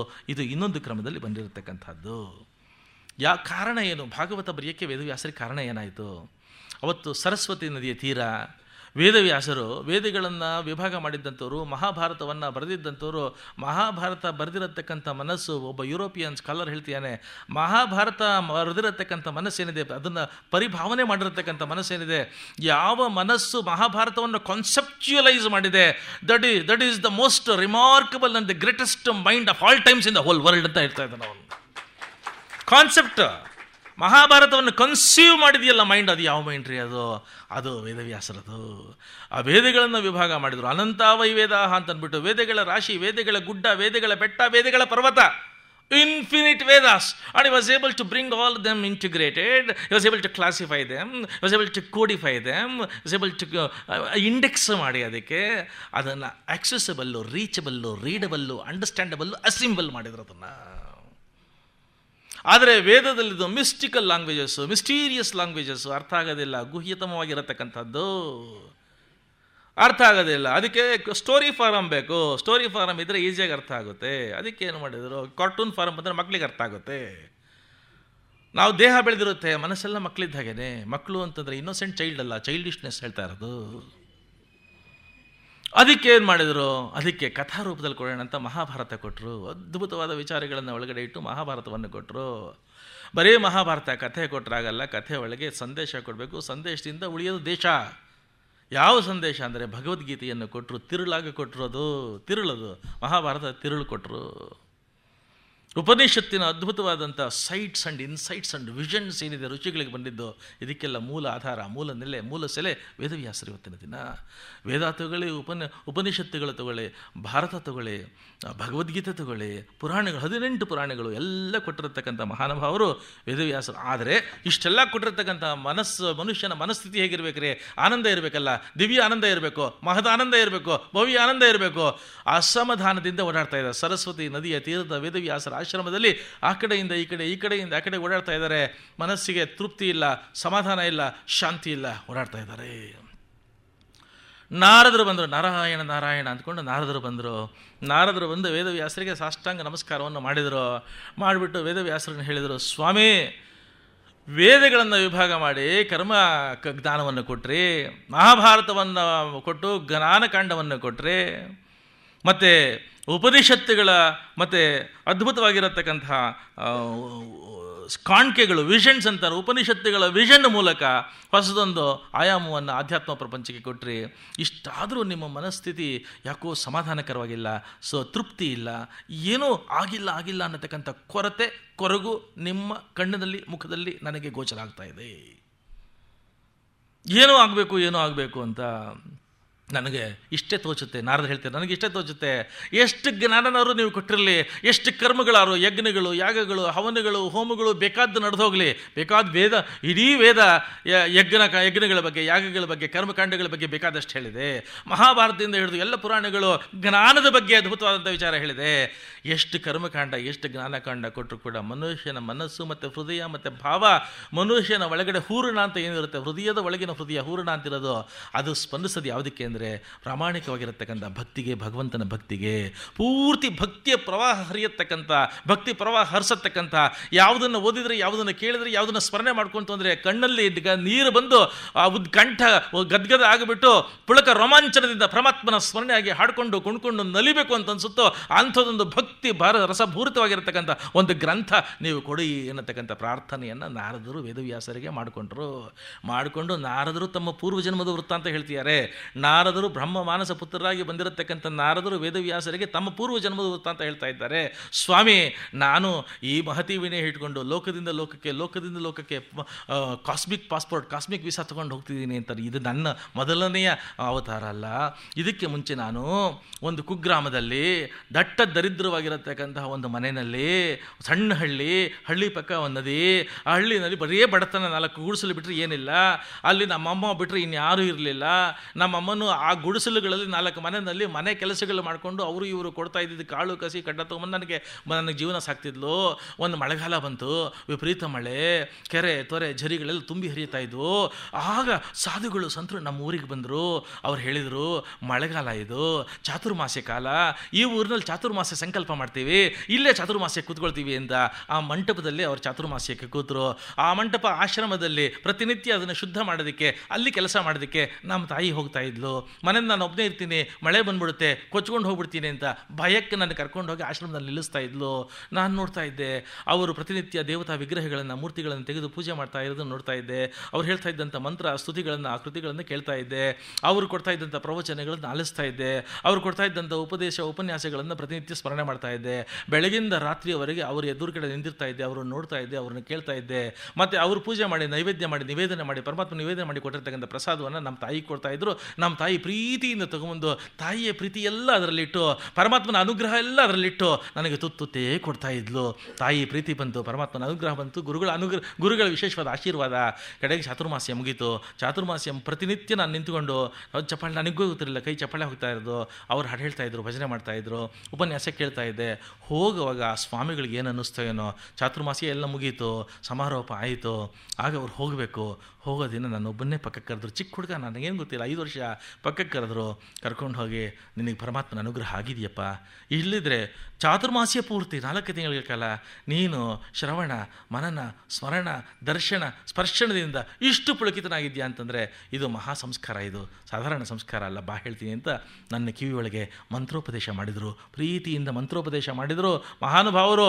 ಅವರ ಮಂತ್ರದ ಉಪದೇಶ ಹೇಗಿತ್ತು ಅಂತಂದರೆ, ಜೀವಿತದ ತಪಸ್ಸವರದು. ಆ ಜೀವಿತದ ತಪಸ್ಸಿನ ಫಲವಾಗಿ ಅವರ ಒಳಗಿಂದ ಬಂದ ಶಬ್ದ ತರಂಗಗಳು ನನ್ನ ಕಿವಿಯ ಒಳಗಡೆ ಬಂದವು. ನನ್ನ ಕಿವಿಯಿಂದ ಆ ಧ್ವನಿಯ ತರಂಗಗಳು, ಶಬ್ದದ ತರಂಗಗಳು ನನ್ನ ನರನಾಡಿಗಳಲ್ಲಿ ಧಮನಿಗಳಲ್ಲಿ ಇಳಿದವು. ಒಳಗಡೆ ಸಂಸ್ಕರಣ, ಅದು ಇಳಿದ ತಕ್ಷಣ ಪ್ರೋಸೆಸ್ ಆಯಿತು. ಆ ಪ್ರೋಸೆಸ್ ಆಗಿ ಸಂಸ್ಕಾರ ಬಂತು. ಹೊಸದೊಂದು ದೈವಿ ಸಂಸ್ಕಾರ ತಕ್ಷಣದಲ್ಲಿ ನನಗೆ ಬಂತು, ಸಂಸ್ಕೃತಿ ಬಂತು. ತಕ್ಷಣ ಅವ್ರು ಹೇಳಿದರು, ದೇವರು ಒಂದು ಹೀಗಿರ್ತಾನಪ್ಪ, ದೇವರ ರೂಪ ಹೀಗಿರುತ್ತೆ ಕಣೋ, ದೇವರ ಲಕ್ಷಣ ಹೇಗಿರ್ತಾನೆ ಕಣೋ, ಹೀಗೆ ಶಂಖ ಚಕ್ರ ಗದಾ ಪದ್ಮಧಾರಿ ಹೇಗಿರ್ತಾನೆ, ಎಲ್ಲ ಅವರು ದೇವರು ಹೇಗಿರ್ತಾನೆ ಅಂತ ಹೇಳಿದರು. ಅವ್ರು ಹೊರಟೋದ ಮೇಲೆ ಮತ್ತೆ ನಾನು ನನ್ನ ತಾಯಿ ನಮ್ಮ ಗುಡಿಸಲಿಗೆ ಬಂದ್ವಿ. ಸ್ವಲ್ಪ ದಿನ ಆಯಿತು. ಒಂದಿನ ಸಂಜೆ ನಸುಕಿನಲ್ಲಿ ನನ್ನ ತಾಯಿ ಕೊಟ್ಟಿಗೆಗೆ ಹೋದ್ಲು ಹಾಲು ಕರ್ಕೊಂಬರಕ್ಕೆ ಅಂತ. ಕತ್ಲು ಬೆಳಕಿಲ್ಲ. ಒಂದು ಹಾವು ನನ್ನ ತಾಯಿನ ಕಚ್ಚಿ ನನ್ನ ತಾಯಿ ಸತ್ಲು. ಇದ್ದಿದ್ದು ಒಂದೇ ಒಂದು ಬಂಧನ ನನ್ನ ತಾಯಿ ಅಂತ. ಆ ಬಂಧ ಕೂಡ ನಿವಾರಣೆ ಆಯ್ತು. ಈಗ ಈ ಪ್ರಪಂಚದಲ್ಲಿ ಇನ್ಯಾರೂ ನನಗೆ ಇಲ್ಲೂ ಇಲ್ಲ, ಬೇಕೋ ಇಲ್ಲ. ಕಾಡಿಗೆ ಹೋದೆ, ಕಾಡಿನಲ್ಲಿ ಕೂತ್ಕೊಂಡೆ, ಋಷಿಮುನಿಗಳ ಮಾತನ್ನು ಸ್ಮರಣೆ ಮಾಡಿಕೊಂಡೆ, ಪರಮಾತ್ಮನ ಆಕಾರ ರೂಪ ವರ್ಣ ಗುಣ ಏನೇನು ಹೇಳಿದ್ರು ಎಲ್ಲ ತಂದುಕೊಂಡೆ. ಒಳಗೆ ಪರಮಾತ್ಮ, ಹೊರಗೆ ಪರಮಾತ್ಮ, ಅದೇ ಚಿಂತನೆ ಮಾಡ್ತಾ ಇದ್ದೆ. ಇದ್ದಕ್ಕಿದ್ದ ಹಾಗೆ ಶಬ್ದ ಆಯಿತು, ಕಣ್ಣು ಬಿಡ್ತು ಅಂತಂದರೆ ಎದುರುಗಡೆ ನಿಂತುಬಿಟ್ಟಿಯಾನೆ ಆಜಾನುಬಾಹವಾಗಿರತಕ್ಕಂಥ, ಅರವಿಂದ ದಲಾಯತಾಕ್ಷನಾಗಿರತಕ್ಕಂಥ, ಶಂಖಚಕ್ರ ಗದಾ ಪದ್ಮಧಾರಿಯಾಗಿರತಕ್ಕಂಥ, ಪೀತಾಂಬರಧಾರಿಯಾಗಿರತಕ್ಕಂಥ, ಅದ್ಭುತವಾಗಿರತಕ್ಕಂಥ ಸೂರ್ಯಕೋಟೆ ಪ್ರಕಾಶದ ಪರಮಾತ್ಮ ನನ್ನ ಎದುರುಗಡೆ ನಿಂತಿಯಾನೆ. ಕಣ್ಣು ಬಿಟ್ಟು ನೋಡ್ತೀನಿ, ಅದ್ಭುತವಾಗಿರತಕ್ಕಂಥ ಪರಮಾತ್ಮ. ಆದರೆ ಅಷ್ಟೊತ್ತಿಗೆ ಮತ್ತೆ ಅದೃಶ್ಯ ಆಗೋದ. ಅವಳು ಮತ್ತೆ ನಿನ್ನ ದರ್ಶನ ಆಗಬೇಕು ನೋಡಬೇಕು ಅಂತ ಹಂಬಲದಿಂದ ಕಣ್ಣೀರಿಟ್ಟು ಹತ್ತು ಕರೆದು ತಲೆ ಚಚ್ಚಿಕೊಂಡೆ. ಆಗ ಅಶರೀರವಾಣಿ ಆಯಿತು, ಆಕಾಶದಿಂದ ಅಶರೀರವಾಣಿ ಆಯಿತು. ಅದು ಹೇಳ್ತು, ಈ ಜನ್ಮಕ್ಕೆ ಇಷ್ಟೇ ಲಭ್ಯ ನಿನಗೆ, ಮುಂದಿನ ಜನ್ಮದಲ್ಲಿ ನಿನಗೆ ಒಂದು ಅನುಕೂಲ ಸಿಗ್ತಾ ಇದೆ. ನೀನು ಯಾವಾಗ ಬೇಕು ಅಂತಂದ್ರೆ ಆವಾಗ ನನ್ನ ಲೋಕಕ್ಕೆ ಬರ್ಬೋದು, ಯಾವಾಗ ಬೇಕು ಅಂದರೆ ಆ ದರ್ಶನ ಮಾಡ್ಬೋದು.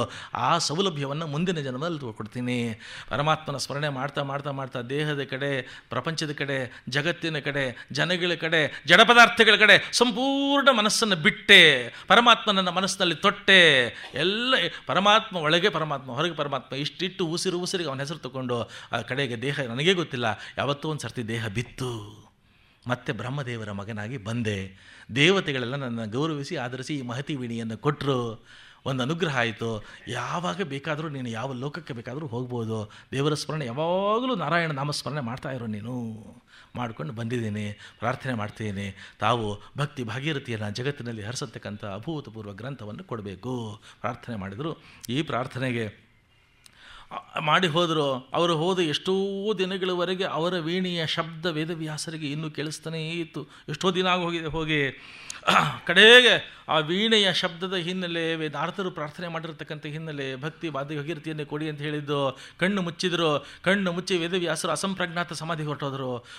ಕಣ್ಣು ಮುಚ್ಚಿದ ತಕ್ಷಣ ಅಸಂಪ್ರಾಜ್ಞಾತ ಸಮಾಧಿ ಯಾವುದೋ ಲೋಕಕ್ಕೆ ಹೋದರು. ಇದ್ದಕ್ಕಿದ್ದ ಹಾಗೆ ಅನಂತನ ಮೇಲೆ ಮಲಗಿರತಕ್ಕಂಥ ನಾರಾಯಣನನ್ನು ಕಾಣ್ತಾ ಇದ್ದಾರೆ. ಸೃಷ್ಟಿಯ ಪ್ರಾರಂಭವನ್ನು ಕಂಡರು. ವಿರಾಟ್ ಪುರುಷನನ್ನು ಕಂಡರು. ವಿರಾಟ್ ಪುರುಷನ ಹೊಕ್ಕಳಿಂದ ಮೂಡಿರತಕ್ಕಂಥ ಬ್ರಹ್ಮಕಮಲವನ್ನು ಕಂಡರು. ಆ ಬ್ರಹ್ಮಕಮಲದಲ್ಲಿ ಬಂದಿರತಕ್ಕಂಥ 4 ದಿಕ್ಕುಗಳಿಗೆ ಒಂದೇ ಸಲ 4 ಕಡೆಯಿಂದ ನೋಡತಕ್ಕಂಥ ಚತುರ್ಮುಖ ಬ್ರಹ್ಮನನ್ನು ಕಂಡರು. ಮತ್ತು ಪರಮಾತ್ಮನ ವಿಭೂತಿ ರೂಪಗಳನ್ನು, ಲೀಲಾ ರೂಪಗಳನ್ನು, ವಿವಿಧ ದೈವಿ ರೂಪಗಳನ್ನು ಕಂಡರು. ಪರಮಾತ್ಮನ ಲೀಲೆಗಳನ್ನು ಕಂಡರು. ಇದೆಲ್ಲದರ ಅಮೃತ ಫಲವಾಗಿ ಮೂಡಿ ಬಂದಿರತಕ್ಕಂಥದ್ದು ಭಾಗವತ ಪ್ರಾರಂಭ ಆಗಿದ್ದೆ ಅವತ್ತು. The last day of Mahabharata is the first day of Bhagavata. The last day of Mahabharata is the first day of Bhagavata. Mahabharata ಯುದ್ಧದ ಕಡೇ ದಿನ ಶಮಂತ ಪಂಚಕದ ಬಳಿ ಕೌರವರ ರಾಜನಾಗಿರತಕ್ಕಂಥ ದುರ್ಯೋಧನ ತೊಡೆ ಮುರಿದು ಬಿದ್ದಿದ್ದಾನೆ. ಭೀಮಸೇನನ ಗದೆಯ ಪ್ರಹಾರದ ಹೊಡೆತದ ತೀವ್ರತೆಯಿಂದ ಅವನ ತೊಡೆ ಮುರಿದು ತೊಡೆಯ ಒಳಗಡೆ ಇರತಕ್ಕಂಥ ನರ, ರಕ್ತ, ಮಾಂಸ, ಮೂಳೆಗಳೆಲ್ಲ ಈಚೆಗೆ ಸೋರ್ತಾ ಇದೆ. ಒಬ್ಬ ವ್ಯಕ್ತಿ ಜೀವನದಲ್ಲಿ ಏನು ಮಾಡ್ತಾನೆ ಅದನ್ನು ಹಿಂದಿನ ಕಾಲ ದ್ವಾಪರದ ಕಡೆಯಲ್ಲಿ ಪರಮಾತ್ಮ ತೋರಿಸ್ದ. ಹಿಂದೆ ಎಲ್ಲ ನೀನು ಏನಾದರೂ ಪುಣ್ಯ ಮಾಡಿದರೆ ಮುಂದಿನ ಜನ್ಮದಲ್ಲಿ ಒಳ್ಳೆಯದಾಗುತ್ತಪ್ಪ ನಿನಗೆ, ನೀನೇನಾದರೂ ಪಾಪ ಮಾಡಿದರೆ ಮುಂದಿನ ಜನ್ಮದಲ್ಲಿ ಭಾಳ ಕಷ್ಟ ಅನುಭವಿಸ್ತೀಯ. ದ್ವಾಪರದ ಕಡೆಯಲ್ಲಿ ದುರ್ಯೋಧನ ಮೂಲಕ ಕಲಿಯುಗದ ಜನರಿಗೆ ಒಂದು ಸಿಗ್ನಲ್ ಕೊಟ್ಟ, ಒಂದು ಮೆಸೇಜ್ ಕೊಟ್ಟ. ಇನ್ನು ಮೇಲೆ ಅಂದರೆ ದ್ವಾಪರ ಕಡೆ ಆಗ್ತಾ ಇದೆ, ಕಲಿಯುಗ ಬರ್ತಾ ಇದೆ. ಇನ್ನು ಮೇಲೆ Duryodhana makes the beginning of A new tradition. ಏನೋ ನ್ಯೂ ಟ್ರೆಡಿಷನ್ ಅಂತಂದರೆ, ನೀವು ಈ ಜನ್ಮದಲ್ಲಿ ಈ ದೇಹ ಇರುವಾಗ, ಈ ಜನ್ಮ ಇರುವಾಗ ಏನು ಮಾಡ್ತೀರಾ, ಇದರ ಫಲವನ್ನು ಈ ಜನ್ಮ ಈ ದೇಹ ಇರುವಾಗಲೇ ಅನುಭವಿಸ್ತೀರಾ, ನೀವು ನೋಡ್ತೀರಾ. ನೀವು ದುರ್ಯೋಧನೆ ಅದಕ್ಕೆ standing and out standing example. ಎಂಥ ವಿಚಿತ್ರವಾದ ಅಷ್ಟೆಲ್ಲ ಆಗುತ್ತಿದೆ. ಹದ್ದುಗಳು ಬಂದು, ನಾಯಿಗಳು, ನರಿಗಳು, ತೋಳುಗಳು ಬಂದು ಇವನು ನೋಡ್ತಾ ಇರುವಾಗ ಅವನ ತೊಡೆಗೆ ಬಾಯಿ ಹಾಕಿ ತಿನ್ನುತ್ತಾ ಇದೆ. ಅವುಗಳಲ್ಲಿ ಕಾಂಪಿಟೇಷನ್ ಆಗ್ತಾ ಇದೆ. ಇಂಥ ನೋವು. ಆದರೆ ಮನಸ್ಸು ಪೂರ್ತಿ ಬೇರೆ ಕಡೆ. ಯಾವ ಕಡೆ? ನನ್ನ ಶತ್ರುಗಳ ನಾಶ ಆಗಬೇಕು, ನನ್ನ ಶತ್ರುಗಳ ವಿನಾಶ ಆಗಬೇಕು, ಪಾಂಡವರ ಕೊನೆ ಆಗಬೇಕು. ಅಲ್ರಿ, ಎಲ್ಲ ಮುಗಿದು ಹೋಗಿದೆ, ಅವರೂ ಇಲ್ಲ. ಕೌರವರ ಕಡೆ ಅಶ್ವತ್ಥಾಮ, ಕೃಪಾ, ಕೃತವರ್ಮ, ದುರ್ಯೋಧನ 4 ಜನ ಬಿಟ್ಟರೆ ಯಾರ್ಯಾರೂ ಇಲ್ಲ. ಮಾರಣ ಹೋಮ ಆಗೋಗಿದೆ, ರಕ್ತದ ಪ್ರವಾಹ ಹೊರದೋಗ್ತಾ ಇದೆ. ಆದರೂ ಇವನ ಕೆಟ್ಟ ಚಿಂತನೆ ಬಿಡಲಿಲ್ಲ. ಯಾರು ಜೀವನ ಪೂರ್ತಿ ಕೆಟ್ಟ ಚಿಂತನೆ ಮಾಡ್ತಿದ್ದಾರೆ, ಅಸುರಿ ಚಿಂತನೆ ಮಾಡ್ತಿದ್ದಾರೆ, ಅವರಿಗೆ ಜೀವನದ ಕಡೆಗಳಿಗೆಲ್ಲೂ ಅದೇ ಬರುತ್ತೆ. ಯಾರು ಜೀವನ ಪೂರ್ತಿ ಒಳ್ಳೆ ಚಿಂತನೆ ಮಾಡ್ತಿದ್ದಾರೆ, ಜೀವನದ ಕಡೆಯಲ್ಲಿ ಒಳ್ಳೆಯದು ಬರ್ತದೆ. ಯಾರು ಜೀವನ ಪೂರ್ತಿ ಪರಮಾತ್ಮನ ಚಿಂತನೆ ಮಾಡ್ತಾರೆ, ಜೀವನದ ಕಡೆಯಲ್ಲಿ ದೇವರ ದರ್ಶನ ಆಗೋಗುತ್ತೆ. ಇವನು ಯೋಚನೆ ಮಾಡ್ತಿದ್ದ, ಪಾಂಡವರ ಮೇಲಿನ ರೋಷ, ದ್ವೇಷ, ಆವೇಶ ಎಲ್ಲ ಯಾರಾದರೂ ನನಗೆ ಬಂದರೆ ಸಾಕ್ರಿ. ನೋಡ್ರಿ, ಇಲ್ಲಿಂದ ಕೆಳಗಷ್ಟೇ ಅವನು ಹೊಡೆದಿರೋದು ತೊಡೆಗೆ, ಇಲ್ಲಿ ಹೊಡೆದಿಲ್ಲ. ಬ್ರೈನು ಭಾಳ ಫಂಕ್ಷನ್ ಅಲ್ಲಿದೆ. My mind is still functioning. I am able to think. I am able to plan. I am able to give a wonderful scheme. ನನ್ನ ಹತ್ರ ಇದೆ, ನನಗೆ ಸ್ಟ್ರಾಟಜೀಸ್ ಗೊತ್ತು. ಬಟ್ ನಾನು ಎದ್ದು ಹೊಡಿಯೋಕ್ಕಾಗಲ್ಲ. Physically I am disabled, I am immobiled. ನನಗೆ ಯಾರಾದರೂ ಒಬ್ಬರು ಅವನೇ ಅಂಥ ಬುದ್ಧಿವಂತ ಆಗಿರಬೇಕಾಗಿಲ್ಲ. ಫಿಸಿಕಲಿ ಸ್ಟ್ರಾಂಗ್ ಇರಬೇಕು, ಸ್ಟ್ರೆಂತ್ ಇರಬೇಕು, ಸ್ಟಾಮಿನಾ ಇರಬೇಕು, ಸ್ಟೆಬಿಲಿಟಿ ಇರಬೇಕು. He must be able to understand my strategies, my plans. ಆ ಸ್ಕೀಮನ್ನು ಅವನಿಗೆ ಟ್ರಾನ್ಸ್ಫರ್ ಮಾಡಿಬಿಟ್ಟು ನಾನು ಸತ್ತೋದ್ರೂ ಪರವಾಗಿಲ್ಲ, ಅವನು ಹೋಗಿ ಹೊಡಿಬೇಕು ಅವ್ರಿಗೆ. ಟೆರರಿಸ್ಟ್ ಪ್ಲ್ಯಾನ್ಸ್ನ ದುರ್ಯೋಧನ ಆಗಲೇ ಮಾಡಿದ್ದ ನೋಡಿ ಅವನು. ಹಿ ವಾಂಟೆಡ್ ಸೂಯಿಸೈಡ್ ಬಾಂಬರ್ ಥರ ಬೇಕು ನನಗೆ, ನನ್ನ ಐಡಿಯಾ ತೊಗೊಂಡು ಹೋಗಿ ಪಾಂಡವರ ಶಿಬಿರದ ಮೇಲೆ ನುಗ್ಗು ಹೊಡಿಬೇಕು. ಯಾರಾದರೂ ಬಂದಾರೆ. And in the last moment of your life whatever you are going to aspire, you are going to get it. In the last moment of your life whatever you are going to think it's going to happen. ಜೀವನದ ಕಡೆಯ ಘಳಿಗೆ ಒಳಗೆ ಏನು ಚಿಂತನೆ ಮಾಡ್ತೀಯ ಅದಾಗೋಗುತ್ತದು. ಒಳ್ಳೇದಾಗಬೇಕು ಅಂದರೆ ಒಳ್ಳೇದು ಮಾತ್ರ ಆಗಲ್ಲ, ದೇವರು ಬರಬೇಕು ಕಡೆಯಲ್ಲಿ ಬರಲ್ಲ. ಯಾಕೆ ಮಧ್ವಾಚಾರ್ಯ ಒಳ್ಳೆ ಮಾತು ಹೇಳ್ತಿದ್ದಾರೆ, ಸಂತತಂ ಚಿಂತೆಯೇನಂತಂ ಅಂತಕಾಲೇ ವಿಶೇಷತಃ. Those who are thinking the god continuously and incessantly, continuously for ever, it's only such people who will be having the privilege of having the experience the God. They can experience in the God in the last moment of their life, in the last minute of their life. ಜೀವನದ ಕಡೆಯ ಅಮೃತ ಕ್ಷಣಗಳಲ್ಲಿ ಪರಮಾತ್ಮನ ದರ್ಶನ ನನ್ನಂಥ ಪಾಪಿಗಾಗುತ್ತೇನ್ರಿ ಅಂದರೆ, ಪರಮಾತ್ಮನಿಗೇನ್ರಿ, ಋಷಿಗಳಿಗೆ, ಮಹರ್ಷಿಗಳಿಗೆ, ವೇದವ್ಯಾಸರಿಗೆ, ದ್ರೌಪದಿಗೆ, ಧ್ರುವನಿಗೆ, ಪ್ರಹ್ಲಾದನಿಗೆ, ಅಂಬರೀಷನಿಗೆ, ಅಜಮಿಳನಿಗೆ, ಗಜರಾಜನಿಗೆ, ಅವರೆಲ್ಲ ದೊಡ್ಡ ಮನುಷ್ಯರು, ತಪಸ್ವಿಗಳು, ಆ ಕಾಲದಲ್ಲಿದ್ದವರು, ಅವ್ರಿಗಾಗುತ್ತೆ. ನಾವು pant, shirt, cooling glass, motor bike ಇಟ್ಕೊಂಡ್ರು, ನಮಗೆ ದೇವರ ದರ್ಶನ ನಗಲ್ವೇನ್ರಿ ಅಂತಂದರೆ, ಇದೆಲ್ಲ ಈ ಡ್ರೆಸ್ಸು ಇದೆಲ್ಲ ಅಲ್ಲ, ಒಳಗಿನ ಭಾವನೆ ಅಲ್ವೇನ್ರಿ.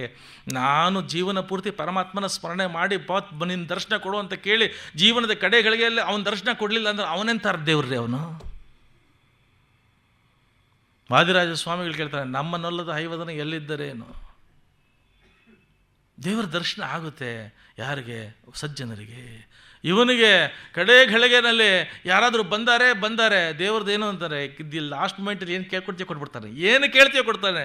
ಯಾರಾದರೂ ಬಂದ ಯಾರು ಬಂದ? ದ್ರೋಣನ ಮಗ ಅಶ್ವತ್ಥಾಮ ಬಂದು ನೋಡ್ತಾನೆ, ನನ್ನ ರಾಜ, ನನ್ನ ಚಕ್ರವರ್ತಿಯನ್ನು ಈ ಸ್ಥಿತಿಗೆ ತಂದವರು ಯಾರು? ಹೇಳ್ಬೋದಾಗಿತ್ತು. ದುರ್ಯೋಧನ ಅಲ್ಲೂ ಪ್ಲ್ಯಾನ್ ಅಪ್ಲೈ ಮಾಡ್ದ, ನನ್ನ ವಿಚಾರ ಬಿಟ್ಬಿಡೋ, ಹೋಗ್ತಾ ಇದ್ದೀನಿ, ನಿನ್ನ ತಂದೆ ದ್ರೋಣಾಚಾರ್ಯರು, ನೀನು ಸ್ವಂತ ಮಗ, ನಿನಗಿಂತ ಹೆಚ್ಚು ಪ್ರೀತಿಯನ್ನು ಮಾಡಿ ತಮ್ಮ ಪ್ರಾಣವನ್ನೇ ಕೊಟ್ಟಿದ್ದು ಪಾಂಡವರಿಗಲ್ವೇನೋ. ಶಾಸ್ತ್ರಗಳಿದ್ರು, ಶಸ್ತ್ರವಿದ್ಯೆಯನ್ನು ಕೊಟ್ಟರು, ಪ್ರೀತಿಯನ್ನು ಕೊಟ್ಟರು, ಅಭಿಮಾನ ಕೊಟ್ಟರು, ಭವಿಷ್ಯ ಕೊಟ್ಟರು, ಬದುಕು ಕೊಟ್ಟರು, ಎಲ್ಲ ಮಾಡಿರ್ತಕ್ಕಂಥ ನಿಮ್ಮ ತಂದೆಯನ್ನು ಮೋಸ ಮಾಡಿಕೊಂಡ್ರಲ್ಲೋ ಅವರು. ತಂದೆಯನ್ನು ಹೇಗೆ ಕೊಂದರು ಅಂತನ್ನೋದನ್ನು ಹೃದಯ ವಿದ್ರಾವಕವಾಗಿ ವರ್ಣಿಸ್ತಾ, ಈಗ ಅವನಿಗೆ ಅಶ್ವತ್ಥಾಮನಿಗೆ ಒಳಗಡೆದೇನೆ ಬೆಳೆಯುತ್ತೆ. ಈಗ ಏನು ಮಾಡ್ಬೇಕು ಹೇಳು? ನನ್ನ ವಿಚಾರ ಬಿಡ್ಬಿಡಪ್ಪ, ಮತ್ತೆ ನನ್ನ ವಿಚಾರ ಯಾಕೋ? ನಿಮ್ಮ ತಂದೆಯನ್ನು ಕೊಟ್ಟಿರತಕ್ಕಂಥ ಗುರು ಹತ್ಯೆ ಮಾಡಿರ್ತಕ್ಕಂಥ ಮಹಾದ್ರೋಹಿಗಳು, ವಂಚಕಿಗಳು ಏನು ಮಾಡಬೇಕು? ಸಾಯಂಕಾಲ ಆಗೋಗ್ತಾ ಇದೆ, ಕಡೆಯ ದಿನ 18ನೇ ದಿನ, ಇವತ್ತು ಸಾಯಂಕಾಲ ಆಗೋದ್ರೊಳಗಾಗಿ ನೀನು ಹೋಗಬೇಕು. 18 ದಿನದ ಘನಘೋರ ಯುದ್ಧದಲ್ಲಿ ಎಲ್ಲ ವಿಚಿತ್ರವಾಗಿರತಕ್ಕಂಥ ರೀತಿಯಲ್ಲಿ ಆಯಾಸಗೊಂಡು ಅಷ್ಟು ಜನವು ಮಲಗಿಬಿಟ್ಟಿರ್ತಾರೆ, ಗಾಢ ನಿದ್ದೆಯಲ್ಲಿರ್ತಾರೆ. ಇಡೀ ಪಾಂಡವ ಶಿಬಿರದಲ್ಲಿ ಅಳಿದಿಲ್ಲಿರ್ತಕ್ಕಂಥ ಎಲ್ಲ ಪಾಂಡವ ಸೈನಿಕರು ಗಾಢ ನಿದ್ದೆಯಲ್ಲಿರ್ತಾರೆ. ನೀನು ಕೃಪಾಕೃತವರ್ಮ ಹೋಗಿ ಕೊಚ್ಚು ಹಾಕ್ರಿ, ಎಲ್ಲರನ್ನೂ ಬೆಂಕಿ ಇಟ್ಬಿಡಿ, ಒಬ್ಬರನ್ನು ಉಳಿಸ್ಬೇಡಿ, ಒಂದಿಷ್ಟು ಕರಡೆ ದಯ ತೋರಿಸ್ಬೇಡಿ, ಹೋಗಿ ಇಲ್ಲಿಂದ. ಹೋಗೋಕ್ಕೆ ಮುಂಚೆ ನನಗೊಂದು ಮಾತು ಕೊಡಬೇಕು. ನೀನು ಏನು ಮಾತು ಕೊಡಬೇಕು? ಮೊದಲನೆಯ ಮಾತು, ನಿಷ್ಪಾಂಡವ ಪೃಥ್ವಿಯನ್ನು ನಿರ್ಮಾಣ ಮಾಡ್ತೀನಿ ಅಂತ ನೀನು ಮಾತು ಕೊಡಬೇಕು. ಪಾಂಡವರ ಸಂತಾನ, ಪಾಂಡವರ ಕಟ್ಟೆಕಡೆಯ ಕುಡಿ ಕೂಡ ಈ ಪ್ರಪಂಚದ ಮೇಲೆ, ಭೂಮಿ ಮೇಲೆ ಇರೋದಿಲ್ಲ. ಆ ರೀತಿಯಾದ ವ್ಯವಸ್ಥೆ ನಾನು ಮಾಡ್ತೀನಿ ಅಂತ ಮಾತು ಕೊಡು ನನಗೆ. ನಿಷ್ಪಾಂಡವ ಪೃಥ್ವಿಯನ್ನು ನಿರ್ಮಾಣ ಮಾಡ್ತೀನಿ ಅಂತ ಮಾತು ಕೊಡು. ವಚನ ಕೊಟ್ಟ. ಇನ್ನೊಂದು ಏನು? ಯಾವ ಕಾರಣಕ್ಕೂ ಇವತ್ತಲ್ಲ ಮುಂದೆ ಪಾಂಡವರ ವಂಶದ ಮಕ್ಕಳು ಈ ಭೂಮಿಯನ್ನು, ಈ ರಾಜ್ಯವನ್ನು ಆಳ್ಕೊಡುದು, ನನ್ನ ವಂಶ ಮಾತ್ರ ಆಳಬೇಕು. ಆ ಮಾತು ಕೊಡು, ನಡೆಸ್ಕೊಡ್ತೀನಿ ಅಂತ. ಈಗ ಅನುಮಾನ ಬಂತೀವನಿಗೆ, ನಿನ್ನ ಮಕ್ಕಳು, ನಿನ್ನ 100 ಜನ ತಮ್ಮಂದರು ಅವರೆಲ್ಲ ಹೋದರು, ಅವ್ರ ಮಕ್ಕಳುಗಳು ಅವರೆಲ್ಲ ಹೋದರು, ನಿನ್ನ ಮಕ್ಕಳು ಅವರು ಹೋದರು, ನಿನ್ನ ಕಡೆಯವರು ಎಲ್ಲ ಹೊರಟೋಗಿದ್ದಾರೆ, ನಿನ್ನ ಕಡೆ ಸಂತಾನ ಯಾರೂ ಇಲ್ಲ, ಮತ್ತು ಕುರುವಂಶ ಆಳಬೇಕು ಅಂತೆಲ್ಲ ಹೇಗಪ್ಪ? ಅವನು ಹೇಳ್ತಾನೆ, ನಾನು ಇನ್ನೂ ರಾಜ, ಬದುಕಿದ್ದೀನಿ ತಾನೆ ನಾನು? ಹೌದು. ಬದುಕಿದ್ದೀನಿ ಅಂದರೆ ನಾನು ಇನ್ನೂ ರಾಜ ತಾನೆ? ಹೌದು. ಈ ರಾಜ್ಯಕ್ಕೆ ನಾನು ರಾಜ ತಾನೆ? ಹೌದು. As a king you know that I got the power to empower anybody as the king of this country. ಹೇಳು, yes you have got the authority. ಹಾಗಿದ್ದ ಪಕ್ಷದಲ್ಲಿ ಹತ್ರ ಕರೆದ ಕೂಡಿಸ್ಕೊಂಡ, ಕಣ್ಣು ಮುಚ್ಕೊಂಡ 2 ಹಿಡಿ ಮಣ್ಣು ತೊಗೊಂಡ ದುರ್ಯೋಧನ. ಅಲ್ಲೇ ಇದ್ದಿದ್ದು ಮಣ್ಣಷ್ಟೇ, ಮಣ್ಣು ತೊಗೊಂಡ, ನಾನು ಚಕ್ರಾಧಿಪತಿ, ಈ ಸಾಮ್ರಾಜ್ಯದ ಚಕ್ರಾಧಿಪತಿಯಾಗಿ ಈಗಿಂದೀಗಲೇ ನವ್ ಆ್ಯಂಡ್ ಹಿಯರ್ ನಿನಗೆ ರಾಜ್ಯಾಭಿಷೇಕ ಮಾಡ್ತಿದ್ದೀನಿ, ಇದನ್ನೇ ರತ್ನಾಭಿಷೇಕ ಅನ್ಕೋ, ಈಗ ನೀನು ರಾಜ ಆದಿದ್ದೀನು. ಏನಿದ್ರ ಅರ್ಥ ಅಂತಂದ, ನೀನು ಈ ದೇಶದ ರಾಜ, ಕೌರವ ರಾಜ ನೀನು. ನನ್ನ ಹೆಂಡತಿ ಭಾನುಮತಿ ಮಹಾರಾಣಿ ಸುಂದರಿ ಇನ್ನೂ ಇದ್ದಾಳೆ, ಜೀವಂತವಾಗಿದ್ದಾಳೆ. ಈ ದೇಶದ ರಾಜ, ಈ ರಾಣಿ, ಇವರಿಬ್ಬರ ಸಂಗಮದಿಂದ ಹುಟ್ಟತಕ್ಕಂಥ ಮಕ್ಕಳು ಬೇಕಾದ್ರೆ ಈ ದೇಶವನ್ನು ಆಳಲಿ, ಪಾಂಡವರ ಮಕ್ಕಳು ಆಳ್ಕೊಡ್ದು. The first officially documented indecent proposal of the whole world. Ashwatthama ಅಜನ್ಮ ಬ್ರಹ್ಮಚಾರಿ. ಬ್ರಹ್ಮಚರ್ಯದ ತಪಸ್ಸು ಮಾಡ್ತಾ ಇರತಕ್ಕಂಥ ಜನ ಇಂಥ ಮಾತನ್ನು ಕೇಳಿದರೆ ಕಿವಿ ಮುಚ್ಕೊಂಡು ಹೋಗಿ ಸ್ನಾನ ಮಾಡ್ಕೊಂಬರ್ಬೇಕು. ಸುಮ್ಮನೆ ಇದ್ದ. ಮೌನ ಅನ್ನತಕ್ಕಂಥದ್ದು ಸಮ್ಮತಿಯ ಲಕ್ಷಣ. ಆ ಕ್ಷಣದಲ್ಲಿ ಅವನ ಬ್ರಹ್ಮಚರ್ಯದ ತೇಜಸ್ಸು ತಪಸ್ಸು ಎರಡು ಹುಡುಗಿತು. ಸಮಯ ಹೋಗ್ತಾ ಇದೆ, ಕತ್ಲಾಗ್ತಿದೆ, ಬೇಗ ಹೋಗು ಅಂತಂದ. ಕೃತವರ್ಮವನ್ನು ಕಡ್ಕೊಂಡು ಅಶ್ವತ್ಥಾಮ ಶರವೇಗದಿಂದ ಕುದುರೆಗಳ ಮೇಲೆ ಪಾಂಡವರ ಪಾಳೆಯದ ಮುಂದೆ ಬಂದ. ಪಾಂಡವರ ಪಾಳೆಯದ ಮಹಾದ್ವಾರದ ಆ ಕಡೆ ಈ ಕಡೆ ಅತ್ಯಂತ ಉದ್ದವಾಗಿದ್ದಂತಹ ಎರಡು ದೊಡ್ಡ ಕತ್ತಿಗಳನ್ನು ನಿಲ್ಲಿಸಿ ಕೃಪಾಕೃತವರ್ಮನ ನಿಲ್ಲಿಸಿದ. ಒಂದು ಆದೇಶ ಕೊಟ್ಟ, ಒಳಗಡೆಯಿಂದ ಯಾರಾದರೂ ತಪ್ಪಿಸಿಕೊಂಡು ಬರೋಕ್ಕೆ ಪ್ರಯತ್ನ ಪಟ್ಟು ಅಂತಂದರೆ ನಿರ್ದಯಿಯಿಂದ ಕೊಚ್ಚು ಹಾಕೋವರನ್ನ. ಒಳಗೆ ನುಗ್ಗಿದ ತಕ್ಷಣ ಅದೇ ತಾನೇ ದ್ರೌಪದಿ ತನ್ನ 5 ಮಕ್ಕಳನ್ನು, ಹಸುಗೂಸುಗಳು, ಕಂದಮ್ಮಗಳು, ದ್ರೌಪದಿ ಮಕ್ಕಳು ತಟ್ಟಿ ಮಲಗಿಸಿದ್ಲು. ಅವಳು ಪಾಂಡವರು ಮಲ್ಕೋಬೇಕು, ತುಂಬ ಆಯಾಸ ಆಗಿದೆ, ಮಲ್ಕೋಬೇಕು ಅನ್ನೋವಾಗ ಅಶ್ವತ್ಥಾಮ ಬರೋಕ್ಕೆ ಕೆಲವು ಕ್ಷಣಗಳ ಮುಂಚೆ ಕೃಷ್ಣ ಬಂದು ಹೇಳ್ದ, ನಿಮ್ಗೆ ಆಯಾಸ ಆಗಿದೆ ನಿಜ, ನನಗೂ ಅರ್ಥ ಆಗುತ್ತೆ. ಆದರೆ ನಿನ್ನ ಅಣ್ಣಂದರು, ನಿನ್ನ ತಾತಂದರು, ನಿನ್ನ ಮಜ್ಜಂದರು, ಚಿಕ್ಕಪ್ಪಂದರು, ಬಂಧುಗಳು, ಬಾಯಾದಿಗಳು ಎಲ್ಲ ನಿನ್ನ ಬಂಧು ಬಳಗ ಇವರೆಲ್ಲ ಸತ್ತು ಬಿದ್ದಿದ್ದಾರೆ. ನಾಳೆ ದಿನ there will be mass cremation of every body. ಅಲ್ವೋ, ಯುದ್ಧ ಮುಗಿದ ಮೇಲೆ ಸತ್ತ ಮೇಲೆ ಎಂಥದ್ದು ದ್ವೇಷ? ಅವರೆಲ್ಲ ನಿನ್ನ ಬಂಧುಗಳಿವೇನೋ, ಮುಖದರ್ಶನ ಒಂದು ಸರ್ತಿ ಮಾಡಬೇಡವೇನೋ ನೀನು ಜೀವನ ಪೂರ್ತಿ ರೆಸ್ಟ್ ತೊಗೊಳ್ಳೋ, ಯಾರು ನಿನಗೆ ತೊಂದರೆ ಕೊಡ್ತಾರೆ? ಈಗ ರೆಸ್ಟ್ ತೊಗೊಂಬಕ್ಕ ಟೈಮು. ಎಂಥ ಮಹಾತ್ಮರುಗಳಿದ್ದಾರೆ, ಎಲ್ಲ ಬಿದ್ದೋಗಿದ್ದಾರೆ, ಮೊದಲು ದರ್ಶನ ತೊಗೊಂಬನ್ನಿ ಬನ್ನಿ ಅಂತ ಹೇಳಿ ಪಾಂಡವರನ್ನು, ದ್ರೌಪದಿನ ಕರ್ಕೊಂಡು ಕೃಷ್ಣ ಹೋದ ಮರುಗಳಿಗೆ ಒಳಗೆ ಬಂದ. ಒಳಗಡೆ ನುಗ್ಗದ ಅಶ್ವತ್ಥಾಮ ನಿರ್ದಯನಾಗಿ 5 ಹಸು ಮಕ್ಕಳು, ದ್ರೌಪದಿಯ ಹಸು ಮಕ್ಕಳದ ಕೊಂದು ಹಾಕದ. ಇನ್ನೂ ಮುಂದೆ ಬಂದ. ದ್ರೌಪದಿಯ ಅಣ್ಣ ತಮ್ಮಂದ್ರುಗಳು, ದುಷ್ಟದುಮ್ಯ ಎಲ್ಲರೂ ಮಲಗಿದ್ರು. ದ್ರೌಪದಿಯ ಸೋದರರನ್ನು ಕೊಂದ. ಮತ್ತು ಪಾಂಡವರ ಪಾಳೆಯದಲ್ಲಿ ಎಲ್ಲ ಆಯಾಸದಿಂದ ಮಲಗಿರತಕ್ಕಂಥ ಸಮಸ್ತ ವೀರಾದಿ ವೀರರನ್ನ, ಶೂರರನ್ನು ಕತ್ತರಿಸಿ ಕೊಚ್ಚು ಹಾಕದ. ಬೆಂಕಿ ಇಟ್ಟ, ಪಾಂಡವರ ಪಾಳೆಯಕ್ಕೆ ಬೆಂಕಿ ಇಟ್ಟ. ಎಲ್ಲ ಹಾಹಾಕಾರ. ತಪ್ಪಿಸಿಕೊಂಡು ಕತ್ತಲಿನಲ್ಲಿ ಬರಕ್ಕೆ ಪ್ರಯತ್ನ ಪಟ್ಟಂಥ ಜನಗಳನ್ನು ಆಚೆ ಕಡೆ ಮರೆಯಲ್ಲಿ ನಿಂತಿದ್ದಂಥ ಕೃತವರವರು ಕೊಚ್ಚು ಹಾಕಿದರು. ಮಾರಣ ಹೋಮ ನಡೆಸಿಬಿಟ್ಟ. ಈ ವಿಚಾರ ದ್ರೌಪದಿಗೆ ಗೊತ್ತಾದ ತಕ್ಷಣ ಸಿಡಿಲಂತೆ ಬಂದಿರಗಿರತಕ್ಕಂಥ ಈ ವಾರ್ತೆಯನ್ನು ಕೇಳಿ ಮೂರ್ಛಿತಲಾಗಿ ಕೆಳಗಡೆ ಬಿದ್ಲು. ಅರ್ಜುನ ದ್ರೌಪದಿಯನ್ನು ನೋಡಿ ತಕ್ಷಣ ಹೇಳ್ದ, ಈ ಅನಾಹುತವನ್ನು ತಂದಿರತಕ್ಕಂಥವನು ಪ್ರಪಂಚದ ಯಾವ ಮೂಲೆ ಅಳಗಿದ್ರೆ 24 ಗಂಟೆಯಲ್ಲಿ ಹೆಡೆಮುರಿ ಕಟ್ಟಿ ಅವನನ್ನು ತಂದು ನಿನ್ನ ಕಾಲ ಹತ್ರ ಹಾಕ್ತೀನಿ ಪ್ರತಿಜ್ಞೆ ಮಾಡಿ. ಯಾವ ರಥದಲ್ಲಿ ಕೃಷ್ಣ ಅರ್ಜುನರು ಮಹಾಭಾರತ ಯುದ್ಧವನ್ನು ಮಾಡಿದ್ರು, ಭಗವದ್ಗೀತೆಯನ್ನು ಕೇಳಿದ್ರು, ಅದೇ ರಥದಲ್ಲಿ ಮತ್ತೆ ಕೃಷ್ಣನೇ ಅರ್ಜುನ ಕೂತ್ಕೊಂಡು ಅಶ್ವತ್ಥಾಮನನ್ನು ಬೆನ್ನಟ್ಟಿದ್ರು. ಅಶ್ವತ್ಥಾಮ ಅವನು ಮಹಾರಥಿಕನಾಗಿದ್ದಂಥವನು, ಮಹಾ ವೇಗದಲ್ಲಿ ಚಂಡ ವೇಗದಲ್ಲಿ ಹೋಗತಕ್ಕಂಥ ಶಕ್ತಿ ಇದ್ದವನು. ಈಗ ವೇಗ ಅಡಗಿತ್ತು, ವೇಗ ಉಡುಗಿತ್ತು. ಯಾಕೆಂದರೆ ಅವನ ಬ್ರಹ್ಮಚರ್ಯದ ತೇಜಸ್ಸು ಹೋಗಿತ್ತು. ಅರ್ಜುನ ಮದುವೆ ಆಗಿದ್ದ, ಗೃಹಸ್ಥ ಆಗಿದ್ದ, ಆದರೂ ಬ್ರಹ್ಮಚರ್ಯದ ತೇಜಸ್ಸು ತಪಸ್ಸು ಇತ್ತು.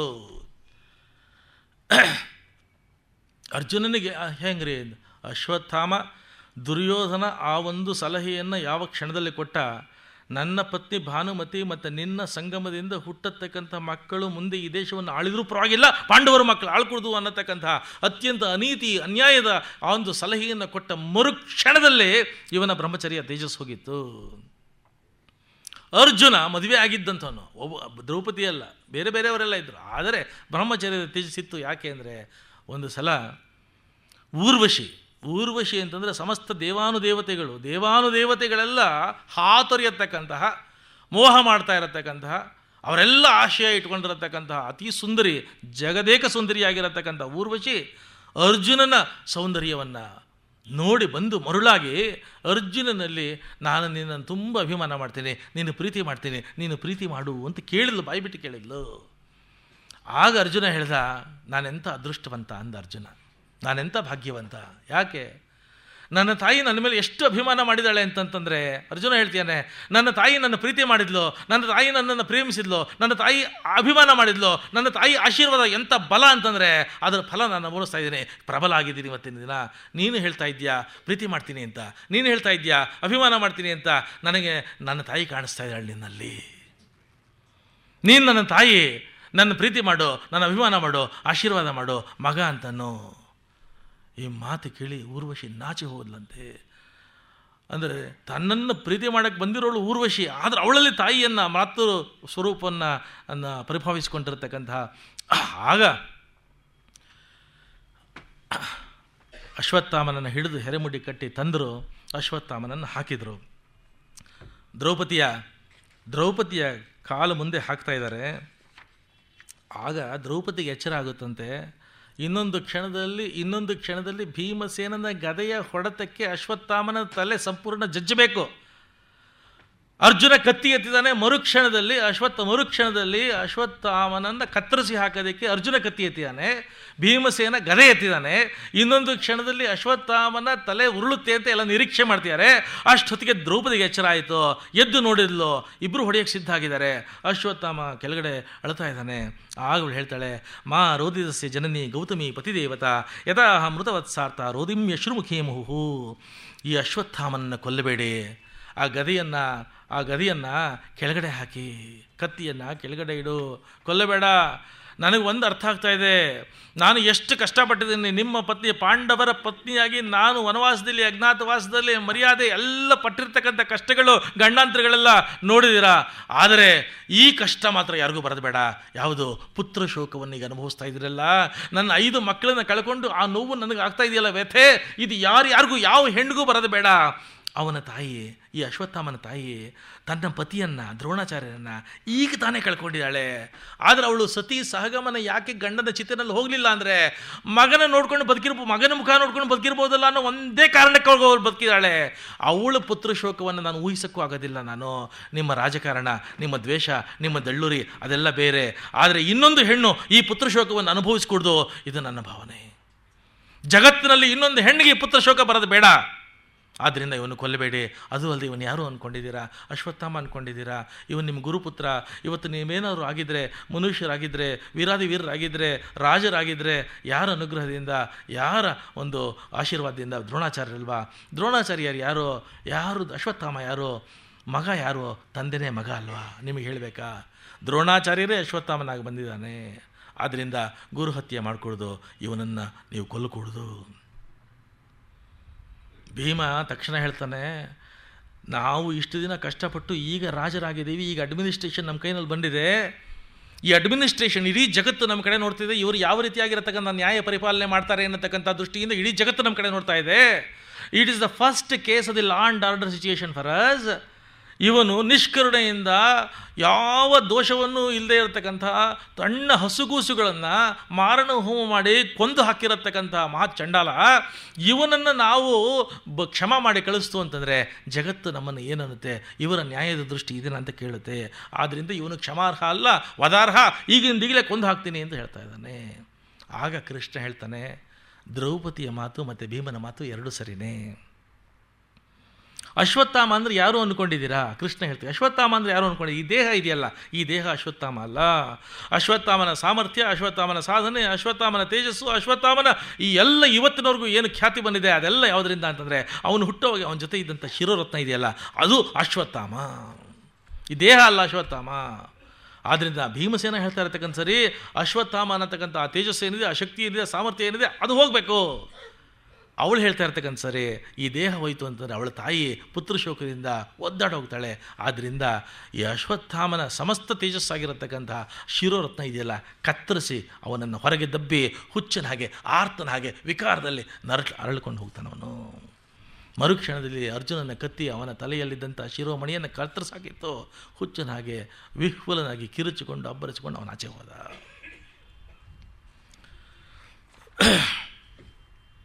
ಈಗ ಯುಧಿಷ್ಠಿರನಿಗೆ ಪಟ್ಟಾಭಿಷೇಕ, ಕೌರವರೆಲ್ಲ ನಿರ್ನಾಮ ಆಯಿತು. ಪಾಂಡವರು ಮೊಟ್ಟ ಮೊದಲ ಬಾರಿಗೆ ಅನೇಕ ವರ್ಷಗಳ ಕಷ್ಟ ಖಂಡಾಂತರಗಳಿಂದ ಮುಕ್ತರಾಗಿ ಬಂದು ಯುಧಿಷ್ಠಿರನಿಗೆ ಪಟ್ಟಾಭಿಷೇಕ. ಆದರೆ ಯುಧಿಷ್ಠಿರನಿಗೆ ಪಟ್ಟಾಭಿಷೇಕ ಆಯಿತು, ಸೆಲೆಬ್ರೇಷನ್ ಮಾಡಬೇಕು, ಸ್ಟೇಡಿಯಂನಲ್ಲೆಲ್ಲ ಫೈರ್ ವರ್ಕ್ಸ್ ಎಲ್ಲ ಮಾಡಿದ್ದಾರೆ, ಚೀಫ್ ಗೆಸ್ಟ್ಸ್ ಎಲ್ಲ ಬಂದಿದ್ದಾರೆ. ಬಂದು ಧರ್ಮರಾಜ ಇನಾಗ್ರೇಟ್ ಮಾಡಬೇಕು ಸೆಲೆಬ್ರೇಷನ್ನು.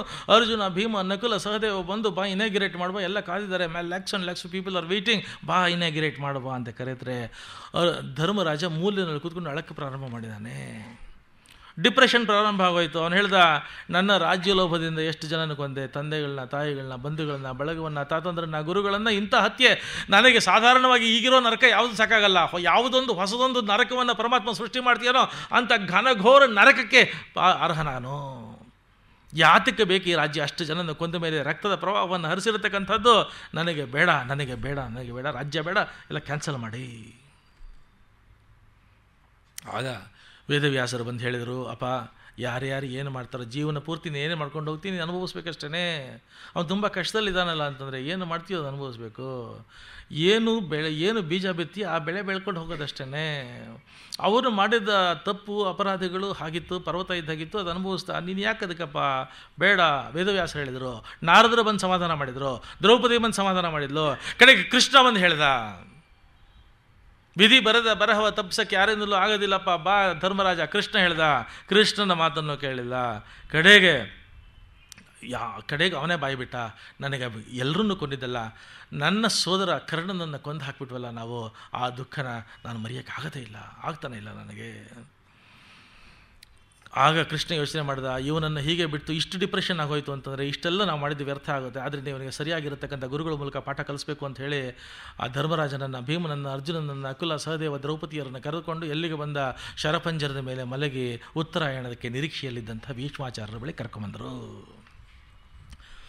ಭೀಷ್ಮಾಚಾರ್ಯ ನೋಡಿದ ತಕ್ಷಣ ಮತ್ತೆ ಎದೆ ಒಡೆದು ಅಳಿಯಕ್ಕೆ ಪ್ರಾರಂಭ ಮಾಡಿದ. ಧರ್ಮರಾಜ ಹೇಳ್ತೀಯಾನೆ, ನೀನು ಇಂಥ ನೋವು ಈ ಶರಪಂಜರದ ಮೇಲೆ ಮಲಗಿಸಿ ಇಂಥ ವಿಚಿತ್ರವಾಗಿರತಕ್ಕಂಥ ನೋವು ಕೊಡ್ತಾ ಇದ್ದೀವಲ್ಲ, ನಮಗಿನ್ಯಾವ ನರಕ ಕಾದಿದೆಯೋ ಏನೋ.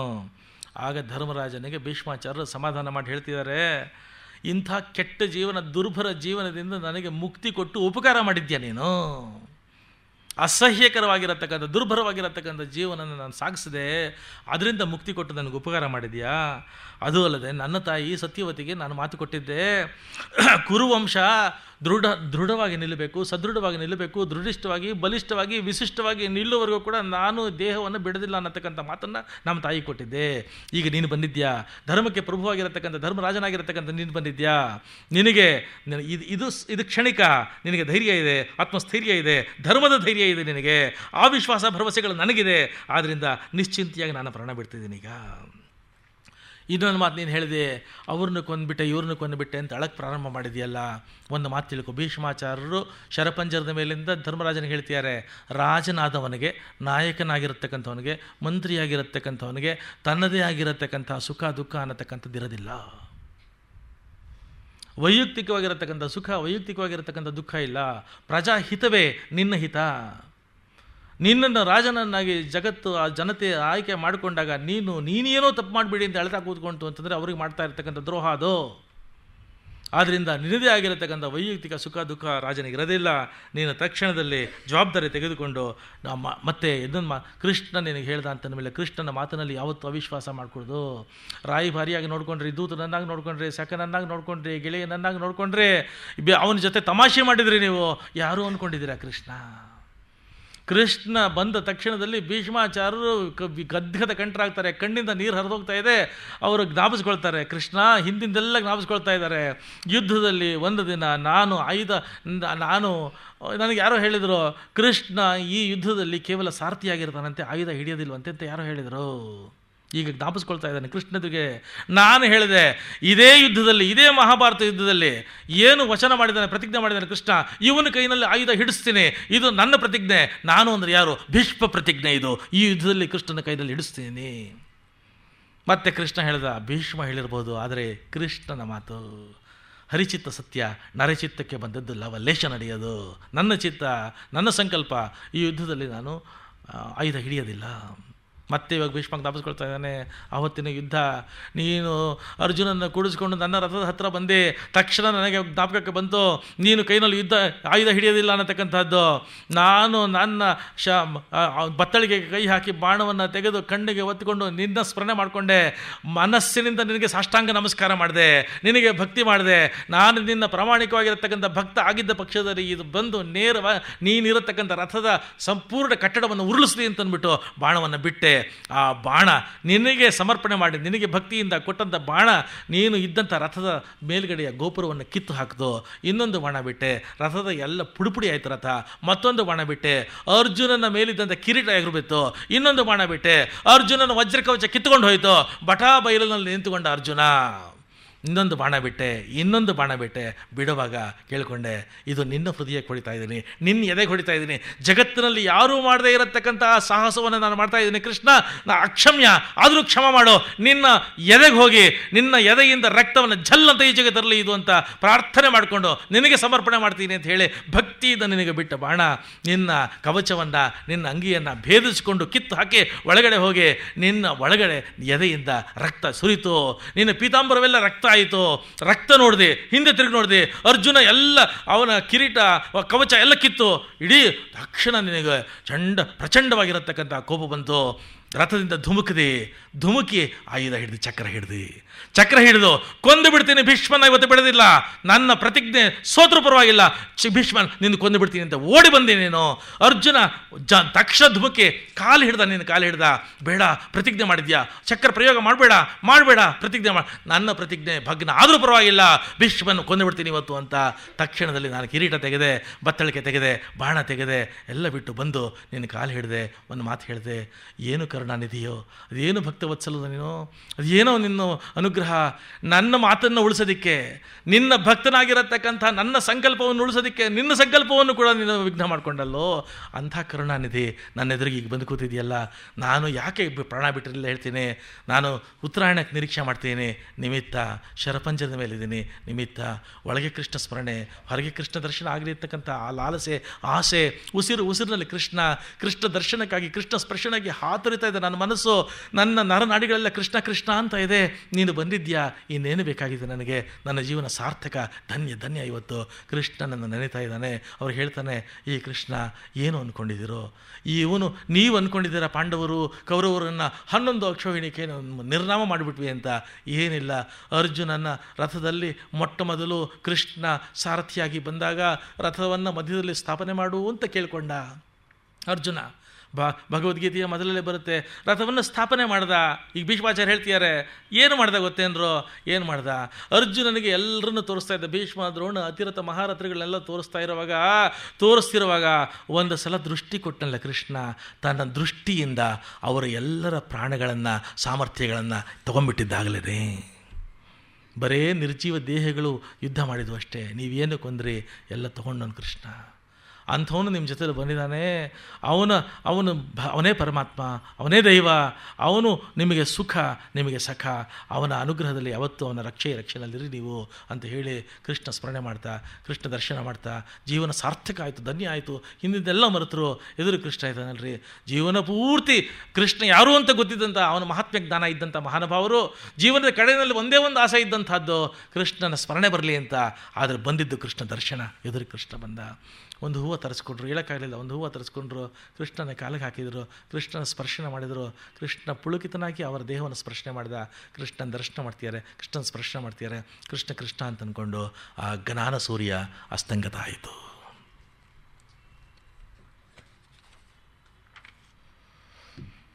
ಆಗೋದಕ್ಕೆ ಮುಂಚೆ ಒಂದು ಘಟನೆ ನಡೀತು. ಕೃಷ್ಣ ಭೀಷ್ಮರಿಗೆ ಕೇಳಿಕೊಂಡ, ಜಗತ್ತಿನಲ್ಲಿ ಯಾರಿಗೂ ಇಲ್ಲದೇ ಇರತಕ್ಕಂಥ ಒಂದು ಅಭೂತಪೂರ್ವವಾಗಿರತಕ್ಕಂಥ ಒಂದು ವಿಶೇಷ ಅನುಕೂಲ ಸೌಲಭ್ಯ ನಿನಗಾಯಿತು. ಗಂಗಾದೇವಿ ನಿನ್ನ ತಾಯಿ, ಗಂಗಾದೇವಿ ಅವಳು ನಿನ್ನ ಮಗುವಾದಾಗ ನಿನ್ನನ್ನು ಕರ್ಕೊಂಡು ದೇವಲೋಕಕ್ಕೆ ಹೋದ್ಲು. ದೇವಲೋಕದಲ್ಲಿ ದೇವಗುರುಗಳಿದ್ದ 500 ವರ್ಷಗಳ ಕಾಲ ಸಮಸ್ತವಾಗಿರತಕ್ಕಂಥ ವಿದ್ಯೆಗಳನ್ನು, ಜಗತ್ತಿನಲ್ಲಿ ಇನ್ನೊಬ್ಬ ಮನುಷ್ಯ ಅನ್ನಿಸ್ಕೊಂಡವ್ರದ್ದು ದೇವಲೋಕದಲ್ಲಿ ಹೋಗಿ ದೇವಗುರುಗಳಿಂದ ಜಗತ್ತಿನ ಸಮಸ್ತ ವಿದ್ಯೆಗಳನ್ನು 500 ವರ್ಷ ಕಳೆದುಕೊಂಡಿರ್ತಕ್ಕಂಥ ಉದಾಹರಣೆ ಒಂದೇ ಒಂದು ಇಲ್ಲ. ನಿನಗೆ ಜ್ಞಾನದ ದಿಗಂತಗಳನ್ನು ಕೊಡಿಸ್ಬಿಟ್ಟಿಯಾಳೆ, ಜ್ಞಾನದ ಪರ್ವತಗಳನ್ನು ಕೊಡಿಸಿಯಾಳೆ. 500 ವರ್ಷಗಳ ಕಾಲ ದೇವಲೋಕದಲ್ಲಿ ದೇವಗುರುಗಳಿಂದ ರಾಜಜ್ಞಾನ, ಮೋಕ್ಷಜ್ಞಾನ, ಭಕ್ತಿ ಜ್ಞಾನ, ಸಮಸ್ತ ಜ್ಞಾನಗಳನ್ನು ಕೊಟ್ಬಿಡ್ಯಾಳೆ.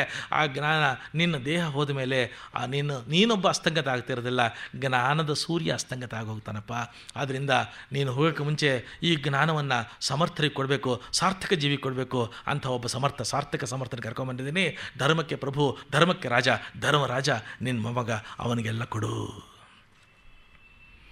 ಆಗ ದಾನ ಧರ್ಮಾನ್ ರಾಜಧರ್ಮಾನ್ ಮೋಕ್ಷಧರ್ಮಾನ್ ವಿಭಾಗಶಃ ಸ್ತ್ರೀಧರ್ಮಾನ್ ಭಗವದ್ಧರ್ಮಾನ್ ಸಮಾಸ ವ್ಯಾಸಯೋಗತಃ ಧರ್ಮಾರ್ಥ ಕಾಮ ಮೋಕ್ಷಾಂಚ ಸಹೋಪಾಯನ್ ಯಥಾಮನೆ ನಾನಾಖ್ಯಾನೆ ಇತಿಹಾಸೇಶು ವರ್ಣಯ ಮಾಸತತ್ವೇತ್. ದಾನ ಧರ್ಮವನ್ನು, ರಾಜಧರ್ಮವನ್ನು, ಮೋಕ್ಷಧರ್ಮವನ್ನು, ಸ್ತ್ರೀಧರ್ಮವನ್ನು, ದೇವಧರ್ಮವನ್ನು, ಚತುರ್ವಿಧ ಪುರುಷಾರ್ಥಗಳನ್ನು, ಭಾಗವತ ಧರ್ಮವನ್ನು, ಇತಿಹಾಸಗಳನ್ನು, ಪುರಾಣಗಳನ್ನು, ವೇದಗಳನ್ನು, ಆಖ್ಯಾನಗಳನ್ನು ಸಮಸ್ತವಾಗಿರತಕ್ಕಂಥದ್ದನ್ನು ಧರ್ಮರಾಜನಿಗೆ ತಿಳಿಸಿದಾಗ ಧರ್ಮರಾಜ ಅವನು ವಿಚಿತ್ರ ವಿಹ್ವಲ ಆಗಿಬಿಡ್ತಾನಂತೆ. ಸಾಧ್ಯವೇ ಇಲ್ಲ, ಇದೇನ್ರಿ ಇದು.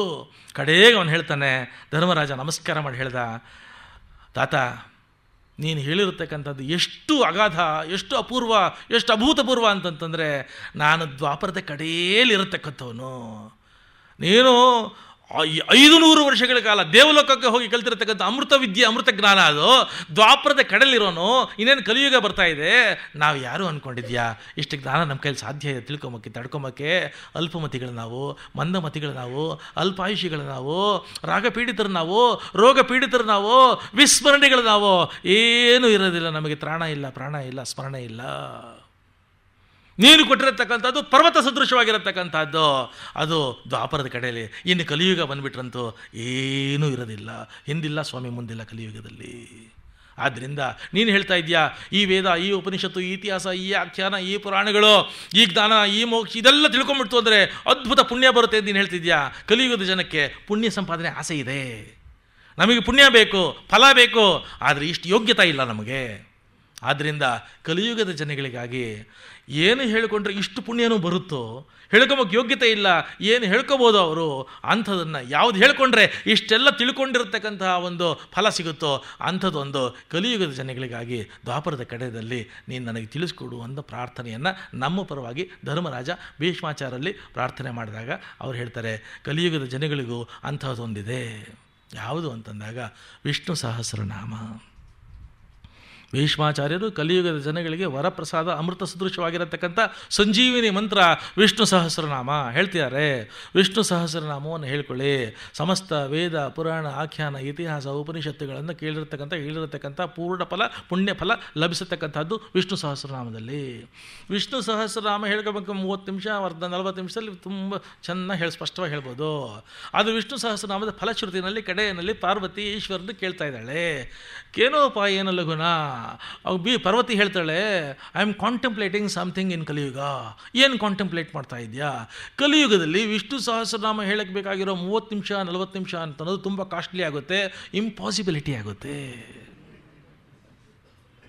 ಅದಕ್ಕೆ ಕೇನೋಪಾಯ, ಲಘು ಉಪಾಯ, ಶಾರ್ಟೆಸ್ಟ್ ಮೀನ್ಸ್, ಶಾರ್ಟ್ಕಟ್ ಮೀನ್ಸ್. ನಮಗೆ ವಿಷ್ಣು ಸಹಸ್ರನಾಮ ಪೂರ್ತಿ ಹೇಳಿರತಕ್ಕಂಥ ಪುಣ್ಯ ಮತ್ತು ಫಲ ಸಿಗಬೇಕು, ಆದರೆ ಅವು ಲಘುವಾಗಿ 9 ಸೆಕೆಂಡು, 11 ಸೆಕೆಂಡು, 11.5 ಸೆಕೆಂಡಲ್ಲಿ ಫಿನಿಷ್ ಮಾಡಬೇಕು.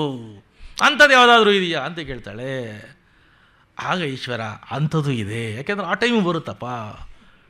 ಯಾವುದಂಥದ್ದು ಅಂದಾಗ ಶ್ರೀರಾಮ ರಾಮ ರಾಮೇತಿ ರಮೇ ರಾಮೇ ಮನೋರಮೆ ಸಹಸ್ರನಾಮ ತತ್ತುಲ್ಯಂ ರಾಮನಾಮವರಾನನೇ.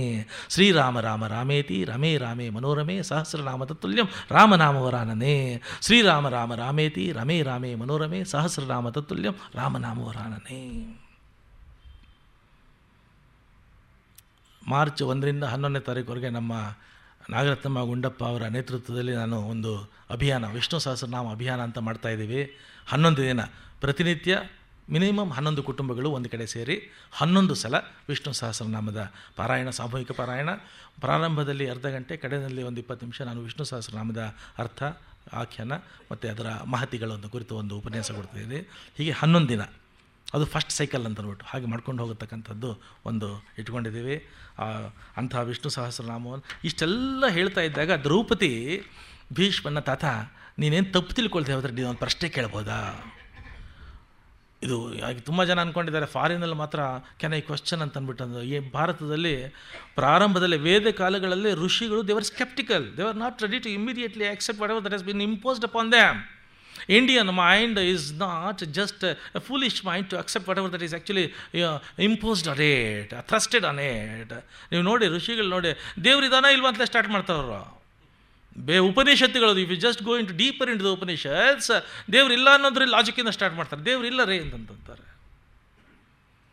Indian mind questions. Draupadi is a standing example and outstanding example. ತಾತ ನೀನೇನು ಮಿಸ್ಟೇಕ್ ಮಾಡ್ಕೊಳ್ಳಿಲ್ಲ ಅಂದರೆ ಅವ್ಳು ಕ್ವಶನ್ ಕೇಳಲ್ಲ, ನಾನು ಕೇಳ್ತಾಯಿ ಅಂತಂತ.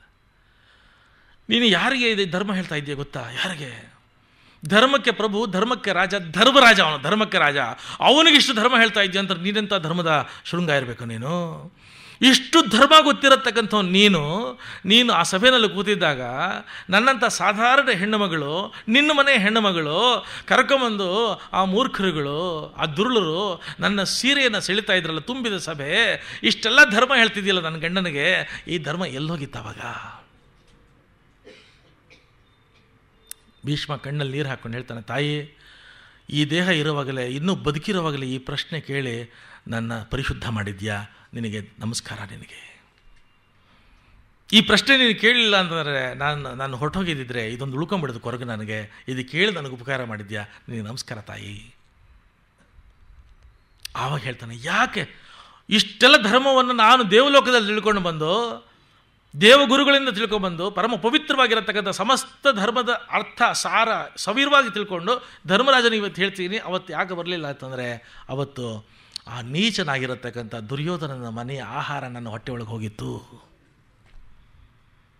ನೀಚ ಜನರ ಮನೆಯ ಆಹಾರ ಒಳಗಡೆ ಹೋಯಿತು ಅಂತಂದರೆ ಇದು ಎಷ್ಟು ಪ್ರಭಾವ ಇರುತ್ತೆ ಅಂತಂದರೆ ನಿನ್ನ ಭಾವಗಳನ್ನು ಸಂಪೂರ್ಣ ನಿರ್ನಾಮ ಮಾಡಿ ಅದರಲ್ಲಿ ಮೌನವನ್ನು ಅಥವಾ ದುರ್ಭಾವನೆಯನ್ನು ತಂದು ಹಾಕತಕ್ಕಂಥ ಪ್ರಚಂಡವಾಗಿರತಕ್ಕಂಥ ಶಕ್ತಿ ಆಹಾರಕ್ಕಿದೆ. ಭಾರತೀಯ ಸಂಸ್ಕೃತಿ ಅನ್ನೋದು ಆಹಾರ ಸಂಸ್ಕೃತಿ ಮೇಲೆ ನಿಂತಿರತಕ್ಕಂಥದ್ದು. ಏನು ಒಳಗಡೆ ಹೋಗುತ್ತೆ ಆಹಾರ ಅಂತಂದರೆ ಬರೀ gross food that we are going to take for the body, ಅದೆಲ್ಲ ಆಹಾರ. ನಮಗೆ ಮನಸ್ಸೇನಿದೆ, ನಮಗೆ ಬುದ್ಧಿ ಏನಿದೆ, ನಮಗೆ ವಿವೇಕ ಏನಿದೆ, ನಮಗೆ ಚಿತ್ತ ಏನಿದೆ, ನಮಗೆ ವಿವೇಚನೆ ಇದೆ, ಚೈತನ್ಯ ಏನಿದೆ, everything is fed by the food that you are going to take. Gross ಆಗಿರೋದು ಫುಡ್ಡಾಗಿ ಹೋಗಿ ಆಚೆ ಹೊಟ್ಟೋಗುತ್ತೆ. ಇನ್ನು ಕೆಲವು ರಕ್ತಕ್ಕೆ ನರ, ಮಾಂಸ, ಮೂಳೆ, ಚರ್ಮ, ದೇಹ, ಸೌಂದರ್ಯ, ವರ್ಧನೆ. ಇನ್ನು ಕೆಲವು ಲಕ್ಷಣ, ಕಾಂತಿ, ಕಣ್ಣು, ತೇಜಸ್ಸು ಇಂಥದ್ದು. ಇನ್ನು ಬುದ್ಧಿ ಕೊಡತಕ್ಕಂಥದ್ದು, ಮನಸ್ಸು ಕೊಡತಕ್ಕಂಥದ್ದು, ವಿವೇಚನೆ ಕೊಡತಕ್ಕಂಥದ್ದು, ಇದೆಲ್ಲ ಚೈತನ್ಯ ಕೊಡತಕ್ಕಂಥದ್ದು. 10 ದಿನ ನೀವು ಊಟ ಇಲ್ದಿರೋ ಉಪವಾಸ ಬಿತ್ತು ಅಂತಂದರೆ ಮನಸ್ಸು, ಬುದ್ಧಿ ಹೊಳೆಯೋದಿಲ್ಲ, ಏನೂ ತೋಚೋದಿಲ್ಲ, ಮನಸ್ಸು ಕೆಲಸ ಮಾಡಲ್ಲ, ಬುದ್ಧಿ ಕೆಲಸ ಮಾಡಲ್ಲ, ಚೈತನ್ಯ ಇರೋದಿಲ್ಲ. ಎಲ್ಲ ಫೀಡ್ ಮಾಡೋದು ಮನಸ್ಸನ್ನು, ಬುದ್ಧಿಯನ್ನು ಸರಿಯಾದ ದಾರಿ ನಡೆಸತಕ್ಕಂಥದ್ದು ಒಳ್ಳೆಯ ಆಹಾರ. ಪರಮಾತ್ಮನಿಗೆ ನಿವೇದನೆ ಆಗಿರತಕ್ಕಂಥ ನೈವೇದ್ಯ ಏನು ತೊಗೊಂಡ್ರು, ಎಲ್ಲರೂ ತಗೋ, ದೇವರನ್ನು ಸ್ಮರಣೆ ಮಾಡಿಕೊಂಡು ಅಪ್ಪ ನಿನಗೆ ಸಮರ್ಪಣೆ ಮಾಡಿ ತೊಗೊಳ್ತೀನಿ ಅಂತನೋ ಭಾವನೆ ಚೇಂಜ್ ಆಗುತ್ತೆ. ಅದೇ ಫುಡ್ಡು ತಾಯಿ ತುಂಬ ಪ್ರೀತಿಯಿಂದ ತುಂಬ ಆರ್ಡಿನರಿ ಫುಡ್ಡು ಹತ್ತಿರ ಕರಿತಾಳೆ, ಕಣ್ಣಿನ ಪ್ರೀತಿ, ತನ್ನ ಹೃದಯದ ಪ್ರೀತಿ ಎಲ್ಲ ಹಾಕಿ ಆಶೀರ್ವಾದ ಮಾಡಿ ಆ ಒಂದು ಕೈ ತುತ್ತು ನಿನಗೆ ಕೊಟ್ಟರೆ ಊಟ ಮಾಡಿದಾಗ ನಿನಗೆ ಹೋಗತಕ್ಕಂಥದ್ದು ಬರೀ ಗ್ರಾಸ್ ಫುಡ್ ಅಲ್ಲ, ಒಳಗಡೆ ಎಂಥ ಚೈತನ್ಯ, ಎಂಥ ಶಕ್ತಿ, ಎಂಥ ವಿಶ್ವಾಸ, ಎಂಥ ಭರವಸೆ, ಏನು ಕಾನ್ಫಿಡೆನ್ಸ್ ಹೋಗುತ್ತಪ್ಪ ಅದು. ಭೀಷ್ಮ ಕಡೆಯಲ್ಲಿ ಹೇಳ್ತಾನೆ, ಇದನ್ನು ನಿಮಿತ್ತ ಮಾಡಿಕೊಂಡು ಕಲಿಯುಗದ ಜನಗಳಿಗೆ, ಮುಂದಿನ ಜನಗಳಿಗೆ ಮಾತು ಹೇಳ್ತೇನೆ, ನೀಚ ಜನರ ಮನೆಯ ಬಾಗಿಲಿಗೆ ಹೋಗಿ ಯಾವತ್ತು ಯಾಚನೆ ಮಾಡಬೇಡಿ, ನೀಚ ಜನರ ಮನೆಯ ಆಹಾರವನ್ನು ಸ್ವೀಕಾರ ಮಾಡಬೇಡಿ. ಸಂಸ್ಕಾರಗಳೇನಿದೆ, ಸಂಸ್ಕೃತಿಗಳೇನಿದೆ, ಬದುಕೇನಿದೆ, ಮೌಲ್ಯಗಳೇನಿದೆ, ಭವಿಷ್ಯ ಏನಿದೆ ಎಲ್ಲ ನಿರ್ಧಾರ ಆಗತಕ್ಕಂಥದ್ದು. Whatever food that you take, that it remains. What you are going to be, that depends upon what you are going to think and what you are going to take.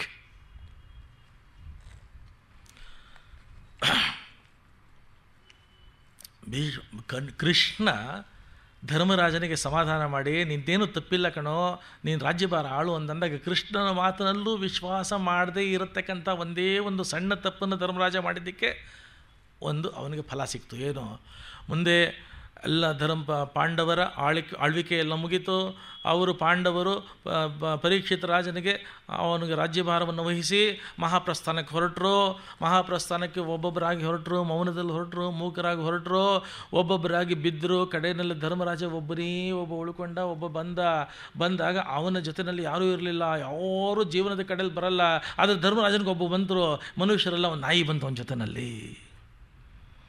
ನಾಯಿ ಬಂತು, ಎಲ್ಲಿವರೆಗೂ ಬಂತು ಅಂದರೆ ದೇವಲೋಕದ ಬಾಗಿಲವರೆಗೂ ಬಂತು. ದೇವಲೋಕದಿಂದ ರಥ ತಂದರು, ದೇವದೂತರು ಬಂದರು, ರಥದ ಬಾಗಿಲು ತೆಗೆದರು. ಇನ್ನೇನು ದೇವಲೋಕಕ್ಕೆ ಒಳಗಡೆ ಎಂಟ್ರಿ ಕೊಡಬೇಕು ಧರ್ಮರಾಜನಿಗೆ. ಧರ್ಮರಾಜನು ಆ ಮೆಟ್ಲುಗಳು ದೇವ ರಥದ ಮೆಟ್ಲನ್ನು ಹತ್ತದ, ದೂತರುಗಳು ಕೈ ಹಿಡಿದು ಎಳ್ಕೊಳ್ತಾ ಇದ್ದಾರೆ. ನಾಯಿನೂ ಅವನ ಜೊತೆ ಒಳಗೆ ನುಗ್ಗಕ್ಕೆ ಪ್ರಯತ್ನ ಪಡ್ತು. ದೇವದೂತರು ಹೇಳಿದರು, ನಾಯಿನ ಆಚೆಗಟ್ಟು, ನಾಯಿಗಳಿಗೆ ದೇವಲೋಕದಲ್ಲಿ ಪ್ರವೇಶವಿಲ್ಲ.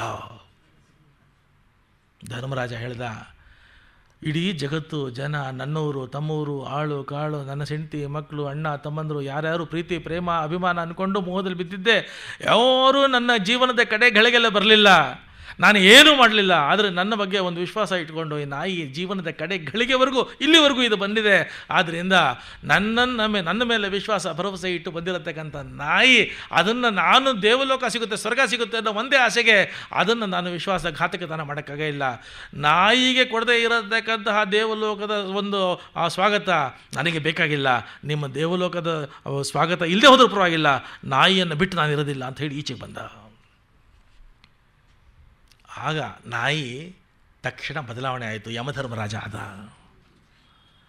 ಹೇಳ್ದ, ಜೀವನ ಪೂರ್ತಿ ಜಗತ್ತು ಪೂರ್ತಿ ಹೇಳ್ತಾ ಇತ್ತು ಧರ್ಮದ ಮೇಲೆ ನಿನ್ನ ಪೂರ್ತಿ ಬದುಕು ನಡೆದಿದೆ ಅಂತ. ಜೀವನದ ಕಡೆ ಗಳಿಗೆ ಒಳಗೆ ದೇವಲೋಕ ಸ್ವರ್ಗ ಸುಖ ಸಿಗುತ್ತೆ ಅನ್ನೋ ಒಂದು ಕಾರಣಕ್ಕಾಗಿ ನಾಯಿ ಏನು ಕನೆಕ್ಟೆಡ್ ಇಲ್ಲ ನಿನಗೆ, ರಿಲೆವೆಂಟ್ ಇಲ್ಲ ನಿನಗೆ, ಕನ್ಸರ್ನ್ ಇಲ್ಲ ನಿನಗೆ. ಅದು ಬಿಟ್ಟರು ಕೂಡ ನೀನೇನು ಮೋಸ ಮಾಡಿದಾಗಿಲ್ಲ ನಿನಗೆ, ನಿನ್ನ ಏನೂ ಮಾಡಿಲ್ಲ, ಜೊತೆಲಿ ಬಂದಿದ್ದು ಒಂದು ಬಿಟ್ಟರೆ. ಧರ್ಮರಾಜ ಹೇಳ್ದ, ಜೊತೇಲಿ ಬಂದಿರೋದಿಲ್ಲ, ಎಲ್ಲರೂ ಕೈ ಬಿಟ್ಟಾಗ ಅವನ ಜೊತೇಲಿ ಬಂದಿಲ್ವ ನನ್ನ ಜೊತೆ. ಆದ್ದರಿಂದ ಆಗ ಯಮಧರ್ಮರಾಜ ಅನುಗ್ರಹ ಮಾಡಿ ಬಾ ಅಂತ ಒಳಗೆ ಕರ್ಕೊಂಡು ಹೋದರೆ ನನ್ನ ತಮ್ಮಂದರು ನೋಡಬೇಕು ಅಂತ ತಹಸ್ತಿದ್ದಾರೆ. He was sure and he was so confident, he was so sure ಅವನ ತಮ್ಮಂದರು ದೇವಲೋಕದಲ್ಲಿ ಸ್ವರ್ಗ ಸುಖ ಅನುಭವಿಸ್ತಾ ಇರ್ತಾರೆ ಅಂತ ಬಂದ. He was turned, he was shocked to see a scene there. ಏನು ಬಂದರೆ ಸ್ವರ್ಗಲೋಕದಲ್ಲಿ ಹಂಸತೂಲಿಕಾ ತಲುಪದಲ್ಲಿ ಆನಂದವಾಗಿ ಸಕಲ ಆಭರಣ ವೈಭವ ವಿಜೃಂಭಣೆಯಿಂದ ಮೆರಿತಾ ಕೂತಿರತಕ್ಕಂಥ ಹಂಸತೂಲಿಕಾ ತಲುಪದಲ್ಲಿ ಯಾರಪ್ಪ ಅಂದರೆ ದುರ್ಯೋಧನ ಕೂತಿಯಾನ. ಇನ್ನೊಂದು ಕಡೆ ದಾಸಿಯರಿಂದ ಸೇವೆ ಮಾಡಿಸ್ಕೊಂಡು ಆನಂದವಾಗಿ ಹಾಡು ಹೇಳಿಕೊಂಡು ರಂಗಾಗಿರತಕ್ಕಂಥ ವೇಷಗಳನ್ನು ಹಾಕ್ಕೊಂಡು ಕೂತಿರತಕ್ಕಂಥ ಒಂದು ದುರ್ಯೋಧನ, ದುಶ್ಯಾಸನ. ವಿಚಿತ್ರ ಇವನಿಗನ್ನಿಸ್ತು, ನನ್ನ ತಮ್ಮಂದಿರಲ್ಲಿ ಅಂತಂದರು. ನೋಡಲೇಬೇಕಾ ಅಂತಂತಂದರು. ಹ್ಞೂ ಅಂತಂದ್ರು. ಹಾಗಿದ್ರೆ ಹುಷಾರಾಗಿ ಬಾ, ಕತ್ಲಿರುತ್ತೆ, ಮೂಗು ಮುಚ್ಕೊಂಡಿರು, ಅಸಹ್ಯ ವಾಸನೆ, ಗಬ್ಬು ನಾತ ಇರುತ್ತೆ, ಹುಷಾರಾಗಿ ಬಾ. ಯಾಕೆ ಅಂತಾರೆ, ರೌರವ ನರಕದಲ್ಲಿದ್ದಾರೆ ನಿನ್ನ ತಮ್ಮಂದರು, ಆದರೂ ಪರವಾಗಿಲ್ಲ ಕರ್ಕೊಂಡೋಗಿ ನನ್ನ ಅಂತಂತಾನೆ. ಕರ್ಕೊಂಬಂದರು ಧರ್ಮರಾಜನ್ನ. ಆ ಟನಲ್ನಲ್ಲಿ ಕರ್ಕೊಂಬಂದರು, ಸ್ವರ್ಗ ನರಕದ ಮಧ್ಯೆ ಟನಲ್ನಲ್ಲಿ ಕರ್ಕೊಂಬಂದರು. ಅಲ್ಲಿ ಬರೋವಾಗಲೇ ಸ್ಟಿಂಕಿಂಗ್ ಸ್ಮೆಲ್ಲು. ಆದರೂ ಬಂದು ಒಳಗಡೆ ನಿಂತುಕೊಂಡ್ರೆ ಕೆಟ್ಟ ಧ್ವನಿನಲ್ಲಿ ಅರಚಿಕೊಳ್ತಾ ಇದ್ದಾರೆ, ಕಿರ್ಚಿಕೊಳ್ತಾ ಇದ್ದಾರೆ. ತಕ್ಷಣ ಒಂದು ಧ್ವನಿ ಬಂತು, ಭೀಮಸೇನ ಧ್ವನಿ. ಅಣ್ಣ ನೀನು ಬಂದಿದ್ದೀಯಾ ಅಂತ ಅನ್ನಿಸ್ತಾ ಇದೆ. ಯಾಕೆ ಅಂದರೆ ನಿನ್ನ ದೇಹಕ್ಕೆ ತಾಕಿರತಕ್ಕಂಥ ಸೋಕಿರತಕ್ಕಂಥ ಗಾಳಿ ಬಂದು ನಮಗೆ ಆಗ್ತಾ ಇರತಕ್ಕಂಥ ದುಃಖವನ್ನು, ನೋವನ್ನು ಸ್ವಲ್ಪ ಕಮ್ಮಿ ಮಾಡ್ತಾ ಇದೆ ಅಣ್ಣ. ಹೋಗಬೇಡ ಅಣ್ಣ, ದಯವಿಟ್ಟು ಇಲ್ಲೇ ನಿಂತ್ಕೊ, ನಿನ್ನ ದೇಹದ ಮೇಲೆ ಗಾಳಿ ನಮಗೂ ಸಾಕಿದರೆ ಸ್ವಲ್ಪ ನೋವು ಕಮ್ಮಿ ಆಗುತ್ತೆ. ಅಣ್ಣ ಇಲ್ಲೇ ಇರು. ಕೂಕ್ಕೊಳ್ತಾ ಇದ್ದಾರೆ ಭೀಮಾರ್ಜುನ. ಎಲ್ಲರೂ ನೋಡ್ದ, ಎಂಥ ಒದ್ದಾಟದಲ್ಲಿದ್ದಾರೆ, ನರಕ ಸದೃಶ ಅಂತಾರಲ್ಲ ಅದಕ್ಕಿಂತ ಹೀನಾಯವಾಗಿದ್ದಾರೆ. ಆಗ ಅವರು ಬಂದರು, ಅಟೆಂಡೆಂಟ್ಸ್ ಬಂದರು, ಅವರು ಪೊಲೀಸ್ನವರು, ನರಕದ ಪೊಲೀಸ್ನವ್ರು ಬಂದು, ನಿಮ್ಮದು ವಿಸಿಟಿಂಗ್ ಅವರ್ಸ್ ಟೈಮ್ ಆಯಿತು, ನಿಮಗೆ ಸ್ವರ್ಗ ಅಲಾಟ್ ಆಗಿದೆ, ವಾಪಸ್ ಕರ್ಕೊಂಡು ಹೋಗ್ತೀನಿ ಬನ್ನಿ ಅಂತಂತ.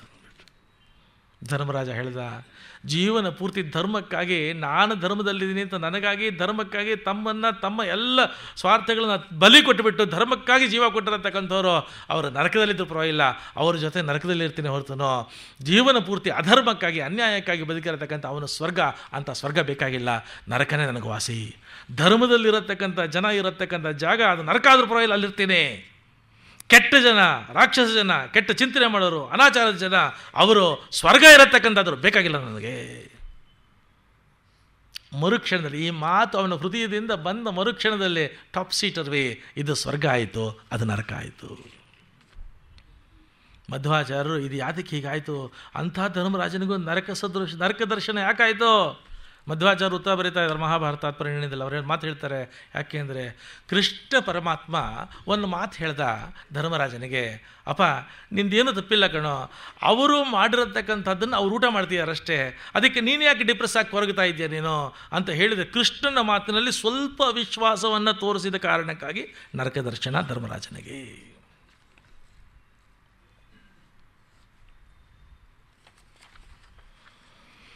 ಎಲ್ಲ ಆಗಿ ಧರ್ಮರಾಜ ಸಂತೋಷಗೊಂಡ. ಧರ್ಮರಾಜನಿಗೆ ಪಟ್ಟ ಆಯಿತು, ಪಾಂಡವರು ರಾಜ್ಯಭಾರ ಮಾಡಿದರು, ಸುಖವಾಗಿದ್ದಾರೆ, ಸಂತೋಷವಾಗಿದ್ದಾರೆ, ಸಂತೃಪ್ತವಾಗಿದ್ದಾರೆ, ಸಮೃದ್ಧಿ, ಎಲ್ಲ ಕಡೆ ಆನಂದ, ವೈಭವ, ವಿಜೃಂಭಣೆಗಳ ಮೆರವಣಿಗೆ ನಡೆದು ಹೋಗ್ತಾ ಇದೆ. Celebration, the whole country is full of celebration. ಆ ಕೃಷ್ಣ ಹೇಳ್ದ, the purpose for which I had undertaken this particular mission has been completely accomplished and for me there is no reason to overstay here, let me make move. ತಕ್ಷಣದಲ್ಲಿ now and here I am just getting back to my country, my place, my Dwarka, all my people are just waiting. ಈಗಲಿ they are expecting me, I am starting of. ಈಗ ದ್ವಾರಕೆ ಕಡೆ ಹೊರಡ್ತಿದ್ದೀನಿ, ರಥ ಬಂತು, ದಾರುಕ ಬಂದ, ದಾರುಕ ಸಿದ್ಧ ಮಾಡಿದ್ಯ ರಥ, ಬನ್ನಿ ಸ್ವಾಮಿ. ಕೃಷ್ಣ ರಥದಲ್ಲಿ ಕೂತ್ಕೊಂಡ. ಕೃಷ್ಣ ರಥದಲ್ಲಿ ಕೂತಿಯಾನೆ, ಎಲ್ಲರೂ ಇದ್ದಾರೆ, ಎಲ್ಲರ ಕಣ್ಣಲ್ಲೂ ನೀರು. ತಕ್ಷಣದಲ್ಲಿ ಒಂದು ಹೆಣ್ಣು ಮಗುವಿನ ಆರ್ತನಾದ ಬರ್ತಾ ಇದೆ, ಅಳ್ತಾ ಇರೋದು ಕೇಳಿಸ್ತಾ ಇದೆ. ಆ ಮಗು ಓಡೋಡಿ ಬಂತು, ಹೆಣ್ಣು ಮಗು ಓಡಿ ಬರ್ತಾ ಇದೆ. ಯಾರು ಓಡಿ ಬರ್ತಾ ಇದ್ದಾರೆ? ಅಭಿಮನ್ಯುವಿನ ಪತ್ನಿಯಾಗಿರತಕ್ಕಂಥ ಉತ್ತರಾದೇವಿ ಅಳುತ್ತಾ ಬರ್ತಿದ್ದಾಳೆ. ತುಂಬ ಗರ್ಭಿಣಿಯಾಗಿರತಕ್ಕಂಥವಳು ಓಡಿ ಬಂದು ಕೃಷ್ಣನ ರಥದಲ್ಲಿ ಕೂರಿರ್ತಕ್ಕಂಥ ಕೃಷ್ಣನ ಕಾಲಿಗೆ ಬಿದ್ಲು. ಪಾಹಿ ಪಾಹಿ ಮಹಾಯೋಗಿನ್ ದೇವದೇವ ಜಗತ್ಪತೆ ನಾಣ್ಯಂ ತದಭಯಂ ಪಶ್ಯೆ ಯತ್ರ ಮೃತ್ಯು ಪರಸ್ಪರಂ. ಮಹಾಯೋಗಿ, ದೇವದೇವ, ಜಗತ್ಪತೆ, ಜಗದ್ರಕ್ಷಕ ಕೃಷ್ಣ ಕಾದ ಕಬ್ಬಿಣದ ಅಲಗಿನಂತೆ ವಿಚಿತ್ರವಾಗಿರತಕ್ಕಂತಹ ಕೆಟ್ಟ ನೋವನ್ನು ನನಗೆ ಉಂಟು ಮಾಡ್ತಾ ಇರತಕ್ಕಂಥ ಒಂದು ಅಸ್ತ್ರ ನನ್ನ ಗರ್ಭದ ಒಳಗೆ ಪ್ರವೇಶ ಮಾಡಿ ನನ್ನ ಗರ್ಭದ ಒಳಗಡೆ ಇರತಕ್ಕಂಥ ಪಾಂಡವರ ಕಟ್ಟಕಡಿಯ ಕೂಸಾಗಿರತಕ್ಕಂಥ ನನ್ನ ಮಗುವನ್ನು ಅಲ್ಲೇ ಕತ್ತರಿಸಾಕಕ್ಕೆ ಪ್ರಯತ್ನ ಪಡ್ತಾ ಇದೆ. ನಾನು ಸತ್ರು ಪರವಾಗಿಲ್ಲ, ನನ್ನ ದೇಹ ತಗೋ, ನನ್ನ ಜೀವ ತಗೋ, ನನ್ನ ಪ್ರಾಣ ತಗೋ, ಈ ಮಗುವನ್ನು ಸಂರಕ್ಷಣೆ ಮಾಡು, ಕೃಷ್ಣ ಸಂರಕ್ಷಣೆ ಮಾಡು. ಆಗ ಕೃಷ್ಣ ತನ್ನ ದಿವ್ಯ ದೃಷ್ಟಿಯಿಂದ ನೋಡಿದ. ಅಶ್ವತ್ಥಾಮನಿಗೆ ದುರ್ಯೋಧನ ಹೇಳಿರ್ತಾನೆ, ನಿಷ್ಪಾಂಡವ ಪೃಥ್ವಿಯನ್ನು ನಿರ್ಮಾಣ ಮಾಡು, ನೀನು ಪಾಂಡವರ ಕಟ್ಟಕಡಿಯ ಆ ಕುಡಿ ಕೂಡ ಇರ್ಕೂಡ್ದು, ಹಾಗೆ ಮಾಡುವಂತ. ಅಶ್ವತ್ಥಾಮ ಬ್ರಹ್ಮಾಸ್ತ್ರವನ್ನು ಬಿಟ್ಟಿರ್ತಾನೆ, ಆ ಬ್ರಹ್ಮಾಸ್ತ್ರಕ್ಕೆ ಆದೇಶ ಕೊಟ್ಟಿರ್ತಾನೆ, ಪಾಂಡವರ ಕಟ್ಟಕಡಿಯ ಕುಡಿಯನ್ನು ಕೂಡ ನಿರ್ನಾಮ ಮಾಡು ಅನ್ನತಕ್ಕಂಥದ್ದು. ಅಭಿಮನ್ಯುವಿನ ಪತ್ನಿ ಉತ್ತರೆಯ ಗರ್ಭದಲ್ಲಿ ಬೆಳೀತಾ ಇರತಕ್ಕಂಥ ಪಾಂಡವರ ಮೊಮ್ಮಗು ಆ ಗರ್ಭದ ಒಳಗೆ ಪ್ರವೇಶ ಮಾಡಿ ಈ ಬ್ರಹ್ಮಾಸ್ತ್ರ ಆ ಮಗುವನ್ನು ಕತ್ತರಿಸಾಕಕ್ಕೆ ಪ್ರಯತ್ನ ಪಡ್ತಾ ಇದೆ. ಇದನ್ನು ದಿವ್ಯ ದೃಷ್ಟಿಯಿಂದ ನೋಡಿರತಕ್ಕಂಥ ಕೃಷ್ಣ ಪರಮಾತ್ಮ ರಥದಿಂದ ಇಳಿದ, ಸಾಂತ್ವನ ಮಾಡ್ದ, ಅವಳ ಕಣ್ಣೀರು ಒರೆಸ್ದ, ನಾನು ನೋಡ್ಕೊಳ್ತೀನಿ ಬಿಡು ಅಂತಂದ. ಮರುಕ್ಷಣದಲ್ಲೇ ಕೃಷ್ಣ ಅಂಗುಷ್ಠ ಮಾತ್ರದ ಕೃಷ್ಣ ಆದ. ಅಂಗುಷ್ಠ ಇಷ್ಟು ಹೆಬ್ಬೆರಳು, ಇಷ್ಟೇ ಕಿರುಬೆರಳದ ಕೃಷ್ಣ, ಈ ಬೆರಳಿನ ಕೃಷ್ಣ ಆದ. ಒಳಗಡೆ ನುಗ್ಗದ, ಗರ್ಭದ ಒಳಗೆ ನುಗ್ಗದ, ಶಂಖ ಚಕ್ರ ಗದ ಪದ್ಮ ಧಾರಿಯಾಗಿ, ಕಿರೀಟ ಧಾರಿಯಾಗಿ, ಪಿತಾಂಬರ ಧಾರಿಯಾಗಿ ಶರವೇಗದಿಂದ ಒಳಗಡೆ ಗದೆ ಇಟ್ಕೊಂಡು ತಿರುಗ್ತಾ ಇದ್ದಾನೆ. ಆ ಬ್ರಹ್ಮಾಸ್ತ್ರವನ್ನು ಬೆನ್ನಟ್ಟದ, ಹಿಡಿದ ಬ್ರಹ್ಮಾಸ್ತ್ರವನ್ನು ಹಿಡಿದ. ಆ ಮಗು ಗರ್ಭದ ಒಳಗೆ ಇದ್ದಂಥ ಪುಟ್ಟ ಮಗು ಪಿಳಿ ಕಣ್ಣಲ್ಲಿ ನೋಡ್ತಾ ಇದೆಯಂತೆ. ಯಾವುದಿದು ವಿಚಿತ್ರವಾಗಿದೆಯಲ್ಲ, ಗದೆ ಇಟ್ಕೊಂಡಿದೆಯಲ್ಲ, ತಿರುಗುತ್ತಾ ಇದೆಯಲ್ಲ, ಬೆನ್ನಟ್ತಾ ಇದೆಯಲ್ಲ. ಕಡೆಗೆ ಕೃಷ್ಣ ತನ್ನ ಚಕ್ರದಿಂದ, ಶಸ್ತ್ರದಿಂದ ಆ ಬ್ರಹ್ಮಾಸ್ತ್ರವನ್ನು ಸಂಪೂರ್ಣ ನಿಷ್ಕ್ರಿಯವನ್ನಾಗಿ ಮಾಡಿದ, ಸುಟ್ಟು ಹಾಕದ. ಆಗ ಪರಿಪರಿಯಾಗಿ ಈಕ್ಷಿತ ಮಗು, ಪರಿಪರಿಯಾಗಿ ಈಕ್ಷಿತ. ಆ ಮಗು ಮುಂದೆ ಹುಟ್ಟಿದ ಮೇಲೆ ಪರೀಕ್ಷಿತ ಅಂತ ಹೆಸರಿಟ್ರು.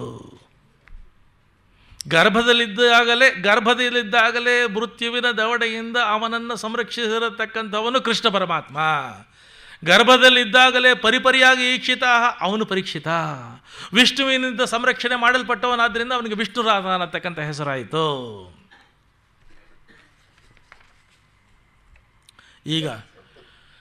ಈಗ ಹೇಳ್ದ, ಈಗ ನಿಜವಾಗಲೂ ಹೋಗ್ತಾ ಇದ್ದೀನಿ ನಾನು. Don't bring any further petitions or problems to me, I am starting off ನಾವು. ಈಗ ಹೊರಡ್ತಾ ಇದ್ದೀನಿ, ಟೈಮ್ ಆಯಿತು, ಹೊರಡ್ತಿದ್ದೀನಿ ಅಂತ ಕುದುರೆ ಮೇಲೆ ಆ ರಥದಲ್ಲಿ ಕೂತ್ಕೊಂಡ. ಎಲ್ರಿಗೂ ಹೇಳ್ದ, ಟಾಟಾ ಹೇಳ್ದ, ಬೈ ಹೇಳ್ದ. ಲಾಸ್ಟ್ ಕಡೇನಲ್ಲಿ ಮೂಕವಾಗಿ ಮೌನವಾಗಿ ನಿಂತಿದ್ದಳು ಕುಂತಿ ದೇವಿ ನಿಂತಿದ್ಲು. ಕುಂತಿ ಹತ್ರ ಬಂದ. ಕುಂತಿ ಹೇಳ್ದ, ಅಮ್ಮ ಅತ್ತೆ ಅಳಬೇಡ ಕಣೆ, ನೀನು ಅಳಬೇಡ. ಜೀವನ ಪೂರ್ತಿ ಹತ್ತಿದೆಯಲ್ಲೇ. ಒಂದು ಮಾತು ಹೇಳ್ತಾರೆ, ಇಡೀ ಪ್ರಪಂಚವನ್ನು ತನ್ನ ಒಂದು ಗದಾ ಪ್ರಹಾರದಿಂದ ಕ್ಷಣ ಮಾತ್ರದಲ್ಲಿ ಪುಡಿ ಮಾಡಬಲ್ಲಂತಹ ಮಹಾಬಲಿಷ್ಠನಾಗಿರತಕ್ಕಂಥ ಭೀಮಸೇನ ನಿನ್ನ ಮಗ. ಗಾಂಧೀವದ ಒಂದು ಠೇಂಕಾರದಿಂದ ಎಲ್ಲ ಲೋಕಗಳನ್ನು ಅಲ್ಲಾಡಿಸತಕ್ಕಂಥ, ಅಡಗಿಸತಕ್ಕಂಥ ಅರ್ಜುನ ನಿನ್ನ ಮಗ. ಜಗತ್ತಿನ ಎಲ್ಲರಲ್ಲೂ ಇರತಕ್ಕಂಥ ಆದಿಗಳನ್ನು, ವ್ಯಾಧಿಗಳನ್ನು, ರೋಗಗಳನ್ನು, ರುಜಿಗಳನ್ನು ಸಂಪೂರ್ಣ ನಿವಾರಣೆ ಮಾಡತಕ್ಕಂಥ ಅಶ್ವಿನಿ ದೇವತೆಗಳು, ನಕಲು ಸಹದೇವರು ನಿನ್ನ ಮಕ್ಕಳು. ನಿನ್ನ ಮನೆ ಒಳಗೆ ಸಾಹಸ, ಸಾಮರ್ಥ್ಯ ಎಲ್ಲ ಇತ್ತು. ಆದರೆ ನಿನ್ನ ಕಣ್ಣಲ್ಲಿ ಕಣ್ಣೀರು ಒಂದಿನ ತಪ್ಪಲಿಲ್ವಲ್ಲೇ, ಒಂದಿನ ಸುಖ ಪಡಲಿಲ್ವಲ್ಲ ನೀನು. ಯಾರ್ಯಾರು ಏನೇನು ಅನುಭವಿಸ್ಬೇಕು, ಶ್ರೀಮಂತ ಆಗಿರೋ, ಧೀಮಂತ ಆಗಿರೋ, ವಿಚಾರವಂತ ಆಗಿರೋ, ಚಿಂತಕ ಆಗಿರೋ, ಮಹರ್ಷಿಯಾಗಿರೋ, ಏನೇನು ಅನುಭವಿಸ್ಬೇಕು ಅನುಭವಿಸಿಯೇ ತೀರಬೇಕು. ಅದು ಇನ್ಮೇಲೆ ನೀನು ಹಾಗಿರಬೇಡ ಕಣೆ. ನೀನು ಮಕ್ಕಳು ಇವಾಗ ರಾಜರಾಗಿದ್ದಾರೆ, ಸಾಮ್ರಾಟರಾಗಿದ್ದಾರೆ, ಪಟ್ಟ ಕಟ್ಟಿದ್ದೀವಿ, ಎಲ್ಲ ಅನುಗ್ರಹ ಆಗಿದೆ, ಜನಪ್ರೀತಿ ಇದೆ, ಅವರಿಗೆ ಧರ್ಮದ ಪ್ರಜ್ಞೆ ಇದೆ, ಒಳ್ಳೆ ರಾಜ್ಯಭಾರ ಮಾಡ್ತಾರೆ. ಇನ್ನು ನಗನಾಗ್ತಾ ಇರಬೇಕು. ನೀನು ಒಂದು ವರ ಕೇಳ್ಕೊ, ನಾನು ಇನ್ನು ಕಷ್ಟದಲ್ಲಿ ನೋಡೋಕ್ಕೆ ಇಷ್ಟ ಇಲ್ಲ, ಒಂದು ವರ ಕೇಳ್ಕೊ, ಹೊರಟಕ್ಕೆ ಮುಂಚೆ ವರ ಕೊಟ್ಬಿಟ್ಟು ಹೊರಟೋಗ್ತೀನಿ.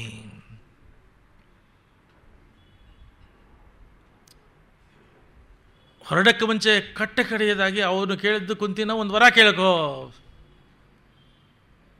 ಅವಳು ಕೇಳ್ಕೊಂಡ್ಲು, ಏನು ವರ ಕೇಳ್ಕೊಂಡ್ಲು? ನೀನು ಯಾರು ಅಂತ ಗೊತ್ತು ಕಣ ನನಗೆ ಅಂತಂದ್ಲು. ನೀನು ಯಾರು ಅಂತ ಗೊತ್ತು ಕಣ ನನಗೆ. ಅತ್ತೆ ಅಂತ ಕರಿತಿದ್ಯಾ, ಸ್ನೇಹಿತರ ಹತ್ರ ನನ್ನ ಮಕ್ಕಳನ್ನೆಲ್ಲ ನೋಡ್ಕೊಳ್ತಿದ್ಯಾ, ನಾನು ವರ ಕೇಳ್ಬಿಟ್ಟಿದ್ಯಾ, ಕೇಳ್ಕೊಂತಿದ್ಯಾ, ಕೇಳ್ಕೊಳ್ತೀನಿ, ನಿನ್ನ ಆದೇಶ ಪರಿಪಾಲನೆ ಮಾಡು. ಹೇಳ್ತೀಯಾಳೆ, ವಿಪದ ಸಂತು ನಶ್ಯಶ್ವ ತತ್ರ ತತ್ರ ಜಗತ್ಪತೆ ಬಹುತೋ ದರ್ಶನಮೇ ಅಚ್ಛಾದ ಪುನರ್ಭವ ದರ್ಶನ. ಒಂದೇ ಒಂದು ಕೇಳ್ಕೊಳ್ತೀನಿ, ದಯವಿಟ್ಟು ಕೊಡು. ಏನು? ನನಗೆ ಕಷ್ಟ ಕೊಡು. ಕುಂತಿ ಕೇಳ್ತೀನಿ, ನನಗೆ ಕಷ್ಟ ಕೊಡು, ನಷ್ಟ ಕೊಡು, ಸಂಕಷ್ಟ ಕೊಡು, ವಿಪತ್ತು ಕೊಡು, ಆಪತ್ತು ಕೊಡು, ಗಂಡಾಂತರ ಕೊಡು, ಒಂದಲ್ಲ ಎರಡಲ್ಲ ವಿಪತ್ತು ಪರಂಪರೆಗಳನ್ನು ಕೊಡು ನನಗೆ. ಕೃಷ್ಣ ಅವಾಕದ, ಅಲ್ಲ ಕಣೆ, ಜೀವನ ಪೂರ್ತಿ ಕಷ್ಟಪಟ್ಟಿದ್ಯಾ, ಸುಖವಾಗಿದೆಯಾ, ನಾನು ಕೇಳ್ಕೊಳ್ಳು ಅಂತಂದರೆ ಕಷ್ಟ, ಆಪತ್ತು, ವಿಪತ್ತು, ಗಂಡಾಂತರ ಕೇಳ್ತೀರಿ, ಯಾಕೆ ಇದು? ಹೇಳ್ದ, ದುಡ್ಡು ಬಂತು ಅಂದರೆ, ಭೋಗ ಭಾಗ್ಯ ಬಂತು ಅಂತಂದರೆ, ಶ್ರೀಮಂತಿಕೆ ಬಂತು ಅಂತಂದರೆ ಮೊದಲು ನಾವು ಮರೆಯೋದು ದೇವರನ್ನ. ಭೋಗ ಭಾಗ್ಯಗಳ ಬಂತು, ಸುಖ ಬಂತು, ಆನಂದ ಬಂತು, ಲಹರಿ ಬಂತು ಅಂದರೆ ಮೊದಲು ಗುರುಗಳನ್ನ ಮರಿತೀವಿ, ದೇವರನ್ನ ಮರಿತೀವಿ, ಧರ್ಮ ಮರಿತೀವಿ. ನಮ್ಮದೇ ಆಗಿರತಕ್ಕಂಥ ಸುಖವಾಗಿರಬೇಕು, ಆನಂದವಾಗಿರಬೇಕು. ನನ್ನ ದುಡ್ಡು ನಾನು ಎಂಜಾಯ್ ಮಾಡಬೇಡವಾ? ಕಷ್ಟ ನೀನು ಕೊಟ್ಟೆ, ಜೀವಮಾನ ಪೂರ್ತಿ ಕಷ್ಟಪಟ್ಟೆ. ಆದರೆ ಒಂದೊಂದು ಕಷ್ಟದ, ವಿಪತ್ತಿನ, ಗಂಡಾಂತರದ ಗಳಿಗೆಗಳಲ್ಲೂ ಕೃಷ್ಣ ಅಂತ ಕರೆದ್ವಿ, ತಕ್ಷಣ ಬರ್ತಾ ಇದ್ದಿ, ದರ್ಶನ ಕೊಡ್ತಾ ಇದ್ದಿ. ಬರೀ ದರ್ಶನ ಕೊಡ್ತಿರಲಿಲ್ಲ, ನಿನ್ನನ್ನು ನೋಡಿದ್ರೆ ನಮಗೇನು ಪುಳಕ, ಏನು ಆನಂದ, ಏನು ಸಂಭ್ರಮ, ಏನು ಸಂತೋಷ. ನಮ್ಮ ಎಲ್ಲ ಕಷ್ಟಗಳನ್ನು ಆ ಕ್ಷಣದಲ್ಲಿ ನಿವಾರಣೆ ಮಾಡ್ತಾ ಇದೆಯಾ. ಎಂತೆಂಥ ಅಗ್ನಿ ಪರೀಕ್ಷೆಗಳಿಂದ ನಮ್ಮನ್ನು ಪಾರು ಮಾಡಿದ್ಯಾ ದೇವ. ನನಗೆ ಆ ಕಷ್ಟ ಕೊಡು, ಆ ಗಂಡಾಂತರ ಕೊಡು. ಯಾಕೆಂದರೆ ಕಷ್ಟ ಬಂದಾಗೆಲ್ಲ ನಿನ್ನ ಸ್ಮರಣೆ ಮಾಡ್ತೀವಿ, ನೀನು ಸ್ಮರಣೆ ಮಾಡಿದಾಗೆಲ್ಲ ದರ್ಶನ ಕೊಡ್ತೀಯ. ನಿನ್ನ ದರ್ಶನ ಕೊಟ್ಟು ಕಾಪಾಡ್ಬಿಡ್ತೀಯ ನಮ್ಮನ್ನು.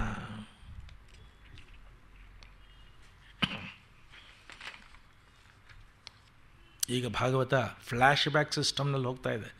ಭಾಗವತ ಈಗ ಮಾಡರ್ನ್ ಫಿಲಮ್ ಸ್ಕ್ರಿಪ್ಟ್ಸ್ನ ತೊಗೊಳ್ತಾಗ ಫ್ಲ್ಯಾಶ್ ಬ್ಯಾಕ್. ಅದನ್ನು ಇನ್ನು ಒಂದು ನಿಮಿಷ ಹೇಳ್ತೀನಿ. ಫ್ಲ್ಯಾಶ್ ಬ್ಯಾಕಲ್ಲಿ ಪಾಂಡವರು ವನವಾಸ, ಅಜ್ಞಾತವಾಸವನ್ನು ಮುಗಿಸಿ ಬಂದರು. ಅರ್ಧ ರಾಜ್ಯವನ್ನು ಅವ್ರಿಗೆ ಕೊಟ್ಟಿರಲಿಲ್ಲ. ಧೃತರಾಷ್ಟ್ರನಿಗೆ ಹೇಳಿ ಕಳಿಸಿರತಕ್ಕಂಥ ಎಲ್ಲ ವೇದನೆಗಳನ್ನು ಯಾವ ಸಂವೇದನೆಯೂ ಇಲ್ಲದೆ ಇರತಕ್ಕಂಥ ಧೃತರಾಷ್ಟ್ರ ನಿರಾಕರಣೆ ಮಾಡ್ದ. ದುರ್ಯೋಧನ ಚಿತಾವಣೆ ಮಾಡ್ದ, ಏನು ಮಾಡಿದ್ರು ರಾಜ್ಯ ಕೊಡಬೇಡ. ಕಡೆಗೆ ಧೃತರಾಷ್ಟ್ರ ಪ್ಲ್ಯಾನ್ ಮಾಡ್ದೆ. ಏನು? ಸಂಜೆಯನ್ನು ಕರೆದು ಹೋಗಿ ಹೇಳೋಗು, ಏನಂತ, ಪಾಂಡವ್ರಿಗೆ ಹೇಳು, ನೀವು ಕಾಡಲ್ಲಿದ್ದು ಅಭ್ಯಾಸ ಆಗಿಬಿಟ್ಟಿದೆ, ಮತ್ತು ಕಾಡನ್ನು ಪ್ರೀತಿ ಮಾಡ್ತೀರಾ, ಸರೋವರಗಳನ್ನ ಪ್ರೀತಿ ಮಾಡ್ತೀರಾ, ಪುಷ್ಕರಣಿಗಳನ್ನ ಪ್ರೀತಿ ಮಾಡ್ತೀರಾ, ಹಕ್ಕಿ ಗಿಣಿಗಳನ್ನ ಪ್ರೀತಿ ಮಾಡ್ತೀರಾ, ಬೇಡರನ್ನು ಪ್ರೀತಿ ಮಾಡ್ತೀರಾ, ಕಾಡಿನಲ್ಲಿ ಆನಂದವಾಗಿ ಮಧುರವಾಗಿ ಆನಂದವಾಗಿ ಇರ್ತೀರಾ ನೀವು. ಲಹರಿ ಇಲ್ಲಿ ಬಂತು ಅಂದರೆ ದಿನ ಕಾಷ್ಠಾವ್ಯಾಸನ ಯಾರಿಗೆ ಬೇಕು ಈ ರಾಜ್ಯಭಾರ? ಅದು ಅಲ್ಲದೆ ಕಾಡಿನಲ್ಲಿ ಎಲ್ಲ ಸಾತ್ವಿಕರು, ಸಜ್ಜನರು, ಋಷಿಗಳು, ಮುನಿಗಳು, ವೇದ ಪುರಾಣ ಉಪನಿಷತ್ತು, ಅದೇ ಪ್ರಪಂಚ. ಇಲ್ಲಿ ನನ್ನ ಮಕ್ಕಳು ದುರ್ಲರು, ದುಷ್ಟರು, ಚಂಡಾಲರು, ರಾಕ್ಷಸರು, ಇಂಥ ಕೆಟ್ಟ ಜನಗಳ ಮಧ್ಯೆ ಈ ನಾಡಿನಲ್ಲಿರೋದಕ್ಕಿಂತ ಅಂಥ ಸಾತ್ವಿಕರ ಮಧ್ಯೆ ಕಾಡಲ್ಲಿರೋದೇ ಹೊಸದು. ಮತ್ತೆ ಕಾಡು ಹೊಟ್ಟೋಗಿ. ಇದು ಧೃತರಾಷ್ಟ್ರನ ಅಡ್ವೈಸು. ಹೇಳಿ ಕಳಿಸ್ದ. ಸಂಜಯ ಬಂದು ಅವನ್ನೇ ಬೈದ. ಏನು ಮಾಡಿದ್ರು ನಿದ್ದೆ ಬರಲಿಲ್ಲ. ವಿದುರನಿಗೆ ಹೇಳಿ ಕಳಿಸ್ದ. ವಿದುರ ಬಂದು ಒಂದೇ ಮಾತು ಕೇಳ್ದ, ಯಾರಿಗೆ ನಿದ್ದೆ ಬರಲ್ಲ? ನಿದ್ದೆ ಬರಲ್ಲ ಅಂತ ಹೇಳ್ದಲ್ಲ ಅಣ್ಣ. ಯಾಕೆ ನಿದ್ದೆ ಬರಲ್ಲ ಗೊತ್ತಾ? ಯಾರಿಗೆ ನಿದ್ದೆ ಬರಲ್ಲ? ಯಾರು ಮೋಸ ಮಾಡಿರ್ತಾರೆ, ಯಾರು ದ್ರೋಹ ಮಾಡಿರ್ತಾರೆ, ಯಾರು ದೈವ ದ್ರೋಹ ಮಾಡ್ತಾರೆ, ಯಾರು ದೊಡ್ಡವ್ರ ನಿಂದನೆ ಮಾಡ್ತಾರೆ, ಸೋತ್ತಮರ ನಿಂದನೆ ಯಾರು ಮಾಡ್ತಾರೆ, ಅನ್ಯಾಯ ಯಾರು ಮಾಡ್ತಿದ್ದಾರೆ, ಅನಾಚಾರ, ಅತ್ಯಾಚಾರ, ವ್ಯಭಿಚಾರ ಯಾರು ಮಾಡ್ತಿದ್ದಾರೆ, ಯಾರು ಪ್ರಪಂಚವೇ ಗೊತ್ತಿದ್ದವರು ಸುಳ್ಳು ಹೇಳ್ತಾ ಇದ್ದಾರೆ, ಪ್ರಪಂಚವೇ ಗೊತ್ತಿಲ್ಲದವರು ಯಾರು ಕಳ್ಳತನ ಮಾಡ್ತಿದ್ದಾರೆ, ಯಾರು ಮೌಲ್ಯಗಳಿಗೆ ವಿರುದ್ಧವಾಗಿ ಅಪಮೌಲ್ಯಗಳನ್ನೇ ಬದುಕುವಂತೆ ಯಾರು ಕೇವಲ ದುಡ್ಡಿಗಾಗಿ, ಹಣಕ್ಕಾಗಿ, ಆಹಾರಕ್ಕಾಗಿ ಬದುಕ್ತಾ ಇದ್ದಾರೆ, ಅಂಥವ್ರಿಗೆ ನಿದ್ದೆ ಬರಲ್ಲ. ನೀನು ಇದರಲ್ಲಿ ಯಾವುದೋ ಒಂದು ಅನ್ಯಾಯ ಮಾಡಿದ್ಯಾ, ಯಾರಿಗೋ ಮೋಸ ಮಾಡಿದ್ಯಾ, ಅದಕ್ಕೆ ನಿದ್ದೆ ಬರ್ತಾ ಇಲ್ಲ ನಿನಗೆ. ನೀನು ಮಾಡಿರತಕ್ಕಂಥ ಪಾಪಗಳೆಲ್ಲ ಸಾಕಾರಗೊಂಡು ಆ ಸಾಕಾರ ಮೂರ್ತಿಯಾಗಿ ಹುಟ್ಟಿರ್ತಕ್ಕಂಥವನು ನಿನ್ನ ಮಗ ದುರ್ಯೋಧನ. ಜನ್ಮಗಳಲ್ಲಿ ನೀನು ಮಾಡಿರ್ತಕ್ಕಂಥ ಪಾಪ ಅದು ಮೂರ್ತಿ ಭವಿಸಿದೆ, ಅವನೇ ದುರ್ಯೋಧನ. ಆ ಪಾಪ ಎಲ್ಲ ನಿವಾರಣೆ ಆಗಿ ಮತ್ತೆ ಪುಣ್ಯ ಪುರುಷ ನೀನು ಆಗಬೇಕು ಅಂತಿದ್ರೆ ಈಕ್ಷ ನವ್ ಅಂಡ್ ಹಿಯರ್, ಈಗಿಂದೀಗಲೇ banish Duryodhana from this kingdom. ಒಂದು ಮನೆಯ, ಒಂದು ಕುಟುಂಬದ ಒಂದು ಸೌಲಭ್ಯಕ್ಕಾಗಿ, ಒಂದು ಕುಟುಂಬದ ಆ ಧರ್ಮದ ಹಿಡಿಯೋದಕ್ಕಾಗಿ ಒಬ್ಬ ವ್ಯಕ್ತಿಯನ್ನು ತ್ಯಾಗ ಮಾಡಬೇಕಾದ್ರೆ ಮಾಡಬೇಕು.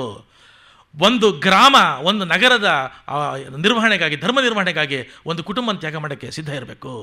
ಒಂದು ಸಾಮ್ರಾಜ್ಯದಲ್ಲಿ ಇಡೀ ಒಂದು ಗ್ರಾಮವನ್ನು ತ್ಯಾಗ ಮಾಡಬೇಕಾದ್ರೆ ಧರ್ಮಕ್ಕಾಗಿ ತ್ಯಾಗ ಮಾಡಬೇಕು. ಅಂಥ ಪರಿಸ್ಥಿತಿ ಬಂದರೆ ಇಡೀ ಲೋಕ ನಮ್ಮನ್ನು ಲೈಕ್ ಮಾಡಲ್ಲ ಅಂತಂದರೆ ಧರ್ಮ ಹಿಡಿಯೋದಕ್ಕಾಗಿ ದೇಹವನ್ನು ಬೇಕಾದ್ರೆ ತ್ಯಾಗ ಮಾಡಬೇಕು ನಾವು. ಈ ಮಾತನ್ನು ವಿದುರ ಹೇಳ್ತೀಯಾನೆ. ಆದ್ದರಿಂದ ನಾನೇನು ಮಾಡಬೇಕು ಅಂತ ಧೃತರಾಷ್ಟ್ರ ಈಗಿಂದೀಗಲೇ ದುರ್ಯೋಧನ ಹೊರಗಾಕು. ಜೋರಾಗಿ ಇವನು ಹೇಳ್ತಿರುವಾಗ ಸದ್ದಿಲ್ಲದೆ ಮೌನವಾಗಿ ನಿಶ್ಶಬ್ದವಾಗಿ 4 ಜನ ಹಿಂದೆ ಬಂದು ಕೇಳಿಸ್ಕೊಳ್ತಾ ಇದ್ದಾರೆ. ದುರ್ಯೋಧನ, ದುಶ್ಯಾಸನ, ಶಕುನಿ, ಕರ್ಣ ಕೇಳಿಸ್ಕೊಂಡ್ರು. ತಕ್ಷಣ ದುರ್ಯೋಧನಿಗೆ ಮೈಯೆಲ್ಲ ಕೋಪ ಈ ತೊತ್ತಿನ ಮಗ, ದಾಸಿ ಮಗ, ಇವನು ನನ್ನನ್ನು ಆಚೆ ಕಳಿಸ್ತಾ ಇದ್ದಾನ, ದಬ್ರ ಇವನು ನನ್ನ ತಂದೆಯ ಸೋದರ ಅಲ್ಲದೆ ಹೋಗಿದ್ರೆ ಇಷ್ಟೊತ್ತಿಗೆ ಇವನ ತಲೆ ಕತ್ತರಿಸಿ ಕೆಳಗಡೆ ಹಾಕ್ತಾ ಇದೆ, ದಬ್ಬು ಇವನ ಆಚೆಗೆ.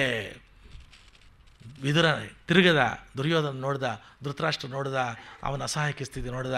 ಮುಂದೆ ಯುದ್ಧ ಆದರೆ ಉಪ್ಪು ತಿಂದ ಋಣಕ್ಕಾಗಿ ಕೌರವರ ಕಡೆ ಯುದ್ಧ ಮಾಡಬೇಕಲ್ಲ ಅಂಥೇಳಿ ಅತ್ಯಂತ ಬಲಿಷ್ಠವಾಗಿರತಕ್ಕಂಥ ಮಂತ್ರಸಿದ್ಧಿ ಇದ್ದಂಥ ಒಂದು ಬಿಲ್ಲು ಬಾಣವನ್ನು ಇಟ್ಕೊಂಡಿದ್ದ. ಆ ಧನುಸ್ಸನ್ನು ಅಲ್ಲೇ ಧನುರ್ಭಂಗ ಮುರಿದು ಹಾಕದ, ತಿರುಗು ನೋಡಲಿಲ್ಲ. ಇದೇ ಕಡೆಯಿಂದ ಹೊರಟವನು ಯುದ್ಧ ಮುಗಿದು ಕೌರವರ ನಿರ್ನಾಮ ಆಗೋವರೆಗೂ ಮತ್ತೆ ಬರಲೇ ಇಲ್ಲ. ಯುದ್ಧ ಎಲ್ಲ ಮುಗಿದ ಮೇಲೆ ಗೊತ್ತಾಯಿತು, ಉದ್ಧವ ಸಿಕ್ಕದ. ಅವನು ಹೇಳಿದ ಮೈತ್ರೇಯರ ಹತ್ರಕ್ಕೆ ಹೋಗುವಂತ. ಮೈತ್ರೇಯ ಹತ್ರ ಬಂದ.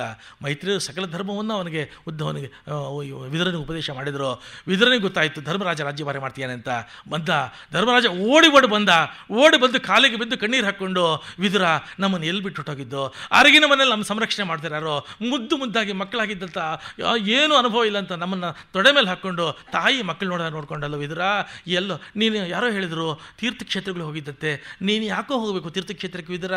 ಅಲ್ಲ, ಭಗೀರಥ ತಪಸ್ ಮಾಡಿ ಗಂಗೆನ ದೇವಲೋಕದಿಂದ ಕರ್ಕೊಂಬರಕ್ಕೆ ಹೇಳಿದಾಗ, ಗಂಗೆ ನಾನು ಬರ್ತೀನಿ, ಆದರೆ ಒಂದು ಪ್ರಾರ್ಥನೆ ಇದೆ. ಏನು? ನಾನೇನು ಭೂಮಿಗೆ ಬರ್ತೀನಿ, ಭೂಮಿನಲ್ಲಿ ಎಲ್ಲ ಪುಣ್ಯವಂತರು ಎಲ್ಲ ಋಷಿಗಳೇ ಬಂದು ನನ್ನಲ್ಲಿ ತಪಸ್ ಮಾಡ್ತಾರೆ ಅಂತ ಏನಿಲ್ಲ. ಪಾಪಿಷ್ಠರು, ಪ್ರಾರಬ್ಧರು, ಮಹಾಪಾಪಿಗಳು ಬಂದು ನನ್ನನ್ನು ಸ್ನಾನ ಮಾಡಿದರೆ ನನ್ನನ್ನು ಕಳಂಕಿತಿಯನ್ನಾಗಿ ಮಾಡ್ತಾರೆ, ಕಲ್ಮಶರಚಿತಲಾಗಿ ಮಾಡ್ತಾರೆ. ಆದ್ದರಿಂದ ನಾನು ಬರಲಿಲ್ಲ. ಆಗ ಭಗೀರಥ ಹೇಳ್ದ, ಹೌದು ನೀನು ಹೇಳೋದು ನಿಜ, ಮಹಾಪಾಪಿಷ್ಠರು ಪ್ರಾರಬ್ಧರು ಬಂದು ನಿನ್ನ ಸ್ನಾನ ಮಾಡಿ ಕಳಂಕಿತಿಯನ್ನಾಗಿ ಮಾಡ್ತಾರೆ. ಆದರೆ ಇದೇ ಭೂಮಿ ಮೇಲೆ ಪುಣ್ಯಾತ್ಮರು ಇರ್ತಾರೆ, ತೀರ್ಥಸ್ವರೂಪರು ಇರ್ತಾರೆ. ಅವರು ತೀರ್ಥಕ್ಕೆ ತೀರ್ಥತ್ವವನ್ನು ಕೊಡತಕ್ಕಂತಹ ಪುನೀತರು, ಪುಣ್ಯ ಪುರುಷರು, ಪವಿತ್ರಾತ್ಮರು ಇರ್ತಾರೆ. ಅಂಥವ್ರು ಒಬ್ಬರು ಬಂದು ಸ್ನಾನ ಮಾಡಿದರೆ ಕೋಟಿ ಜನ ಪಾಪಿಷ್ಠರು ಬಂದು ಮಾಡಿರ್ತಕ್ಕಂಥ ತಕ್ಷಣ ನಿವಾರಣೆ ಆಗುತ್ತೆ. ನಿನ್ನ ನಿಷ್ಕಲ್ಮಶ ಆಗ್ತಾ ಇದೆಯಾ ಅಂತ ತೀರ್ಥಕ್ಕೆ ತೀರ್ಥತ್ವವನ್ನು ಕೊಡ್ತಕ್ಕಂಥ ತೀರ್ಥರೂಪರು ಇರ್ತಾರೆ. ನೀನು ತೀರ್ಥರೂಪ ವಿದುರ. ಚಿಕ್ಕಪ್ಪಂಗೆ ಹೇಳ್ತೀಯಾನೆ, ವಿದುರ ನೀನು ತೀರ್ಥರೂಪ ಕಣೋ, ನಮ್ಮ ತಂದೆ ತೀರ್ಥರೂಪ ಕಣೋ, ನೀನು ಯಾಕೆ ತೀರ್ಥಕ್ಷೇತ್ರಕ್ಕೆ ಹೋಗಬೇಕಾಗಿತ್ತು ಹೇಳು ಅಂತಂದಾಗ, ಆಗ ವಿದುರ ತನ್ನ ಎಲ್ಲ ವಿತ್ತ ಅಂತ ಹೇಳಿ ಎಲ್ಲ ಆಯಿತು, ಸಮಾಧಾನ ಆಯಿತು. ಒಳಗೆ ಬಂದು ನೋಡ್ತಾನೆ, ಧೃತರಾಷ್ಟ್ರ ಒಳ್ಳೆ ಕೂತ್ಕೊಂಡು ಊಟ ಮಾಡ್ತಾ ಇದ್ದಾನೆ, ಸಂತೋಷವಾಗಿದ್ದಾನೆ, ಹರಟೆ ಹೊಡಿತಾ ಇದ್ದಾನೆ, ಆಟ ಆಡ್ಕೊಂಡಿದ್ದಾನೆ. ಏನು ರೀ ಆಶ್ಚರ್ಯ! ಧೃತರಾಷ್ಟ್ರನೇ ಹೇಳ್ತಾನೆ, ಹೊತ್ತು ಹೋಯಿತಲ್ಲ ಹರೇ ನಿನ್ನ ಭೃತ್ಯನಾಗಲಿಲ್ಲ. ಮತ್ತೆ ಮತ್ತೆ ಉನ್ಮತ್ತರ ಸಂಘಕ್ಕೆ ಅಲ್ವೋ ಇನ್ನೂ ಬುದ್ಧಿ ಬರಲಿಲ್ವಲ್ಲೋ ನಿನಗೆ? ಇಷ್ಟು ಮಕ್ಕಳನ್ನು ಕಳ್ಕೊಂಡು, ಬಂಧುಗಳನ್ನ ಕಳ್ಕೊಂಡು, ಸೊಸೆಯವ್ರನ್ನ ಕಳ್ಕೊಂಡು, ಎಳೆಯೋದು ಎಲ್ಲ ಮೊಮ್ಮಕ್ಕಳು ಕಳ್ಕೊಂಡು ಇನ್ನೂ ಊಟ ತಿಂಡಿ ಮಾಡಿಕೊಂಡು, ಯಾವ ಭೀಮಸೇನ ತನ್ನ ಗದೆಯಿಂದ ತನ್ನ ಕೈಯಿಂದ ನಿನ್ನ ಎಲ್ಲ ಮಕ್ಕಳನ್ನು ಕೊಂದು ಹಾಕಿದ್ದೋ ಅವರು ಎಡಗೈನಲ್ಲಿ ಎಸಿತಾ ಇರೋ ಪಿಂಡ ತಿನ್ಕೊಂಡು ಬದುಕಿದ್ಯಲ್ಲೋ, ನಾಚಿಕೆ ಆಗೋದಿಲ್ಲೋ ನಿನಗೆ? ಈಗಿಂದೀಗಲೇ ಹೇಳು ನೀನು ಹೊರಡು ಉತ್ತರ ದಿಕ್ಕಿಗೆ. No question and no talks. Dhritarashtra ಯಾವತ್ತೂ ನೀನು ಹೀಗೆ ಬಲವಂತ ಮಾಡಿಲ್ಲ. ಹೀಗೆ ಹೇಳಬೇಕಾದ್ರೆ ಏನೋ ಅರ್ಥ ಇದೆ ಹೇಳ್ದ. ಜೀವನಕ್ಕೆ ಅರ್ಥ ಮಾಡಬೇಕು ಅಂತಂದರೆ ಇದೊಂದೇ, ಮೌನವಾಗಿ ಹೇಳೋ, ಉತ್ತರ ದಿಕ್ಕಿನ ಕಡೆ ನಡೀತಾ ಇರೋಷ್ಟೇ. ಈಗಿಂದೀಗಲೇ ಡೋಂಟ್ ಥಿಂಕ್. ಎದ್ದ. ಈ ಮಾತನ್ನು ನಾನು ತೊಗೊಳ್ಳೇಬೇಕು ಅಂತ ಬಂತು ಅವನ ಮನಸ್ಸಿಗೆ. ಎದ್ದ. ಗಾಂಧಾರಿ ಧರ್ಮದೇವತೆ ಅವಳು ಎದ್ಲು, ಗಂಡನ ಕೈ ಹಿಡ್ಕೊಂಡ್ಲು. ವಿದುರ, ಧೃತರಾಷ್ಟ್ರ, ಗಾಂಧಾರಿ ನಡೆದರು ಆ ಕಡೆಗೆ. ಧರ್ಮರಾಜ ಮಾರನೇ ದಿನ ಬ್ರಾಹ್ಮಿ ಮುಹೂರ್ತದಲ್ಲಿ ಬಂದು ತಂದೆ ತಾಯಿಯರ ಆಶೀರ್ವಾದ ತೊಗೋಬೇಕು ನೋಡ್ತಾನೆ, ಯಾರೂ ಇಲ್ಲ. ಅಳಕ್ಕೆ ಪ್ರಾರಂಭ ಮಾಡ್ದ. ನಾರದರು ಬಂದರು, ವೇದವ್ಯಾಸರು ಬಂದರು. ಅವ್ರು ಹೇಳಿದರು, ಎಲ್ಲರೂ ಒಂದಲ್ಲ ಒಂದಿನ ಹೋಗಬೇಕು. ಮೋಹಗಳನ್ನು, ಸ್ನೇಹಗಳನ್ನು, ದಾಹಗಳನ್ನು, ತಹತಹಗಳನ್ನು, ದೇಹವನ್ನು ಎಲ್ಲ ಬಿಟ್ಟು ಹೋಗಬೇಕು. ಯಾರೂ ಜೊತೆ ಬರೋದಿಲ್ಲ. ಇವತ್ತು ಅವರು, ನಾಳೆ ನೀನು ಅಷ್ಟೇ. ಅವ್ರಿಗೂ ವಯಸ್ಸಾಗಿದೆ, ಅರ್ಧ ದೇಹ ತಿಂದು ಹೋಗಿದ್ದಾರೆ. ಇವು ಬದ್ರಿಕಾಶ್ರಮದ ಕಡೆ ಹೋಗ್ತಾ ಇದ್ದಾರೆ. ಇವತ್ತು 5ನೇ ದಿನ ದೇಹ ಬಿಡ್ತಾ ಇದ್ದಾರೆ. ಒಳ್ಳೆಯದೇ ಆಗಿದೆ. ವಿದುರ ಒಳ್ಳೆಯದು ಮಾಡಿದ್ದಾನೆ. ನೀನು ತಂದೆ ಇದ್ದಾಗಿದ್ದಂಥ ವಿದುರ ಬಂದಿದ್ದಾನೆ, ಅನುಗ್ರಹ ಮಾಡಿದ್ದಾರೆ, ಎಲ್ಲ ಆಶೀರ್ವಾದ ಮಾಡಿದ್ದಾರೆ. ಚೆನ್ನಾಗಿ ರಾಜ್ಯಭಾರ ಮಾಡ್ಕೊಂಡಿರೋ, ಮಂಗಳವಾಗಲಿ, ಶುಭವಾಗಲಿ ಅನ್ನತಕ್ಕಂಥ ಮಾತನ್ನು ಹೇಳಿ ಸಮಾಧಾನ ಮಾಡಿ ಕಳಿಸಿದರು. ನಾಳಿನ ದಿನ ನೋಡೋಣ. ಕೃಷ್ಣಾರ್ಪಣ ವಸ್ತು.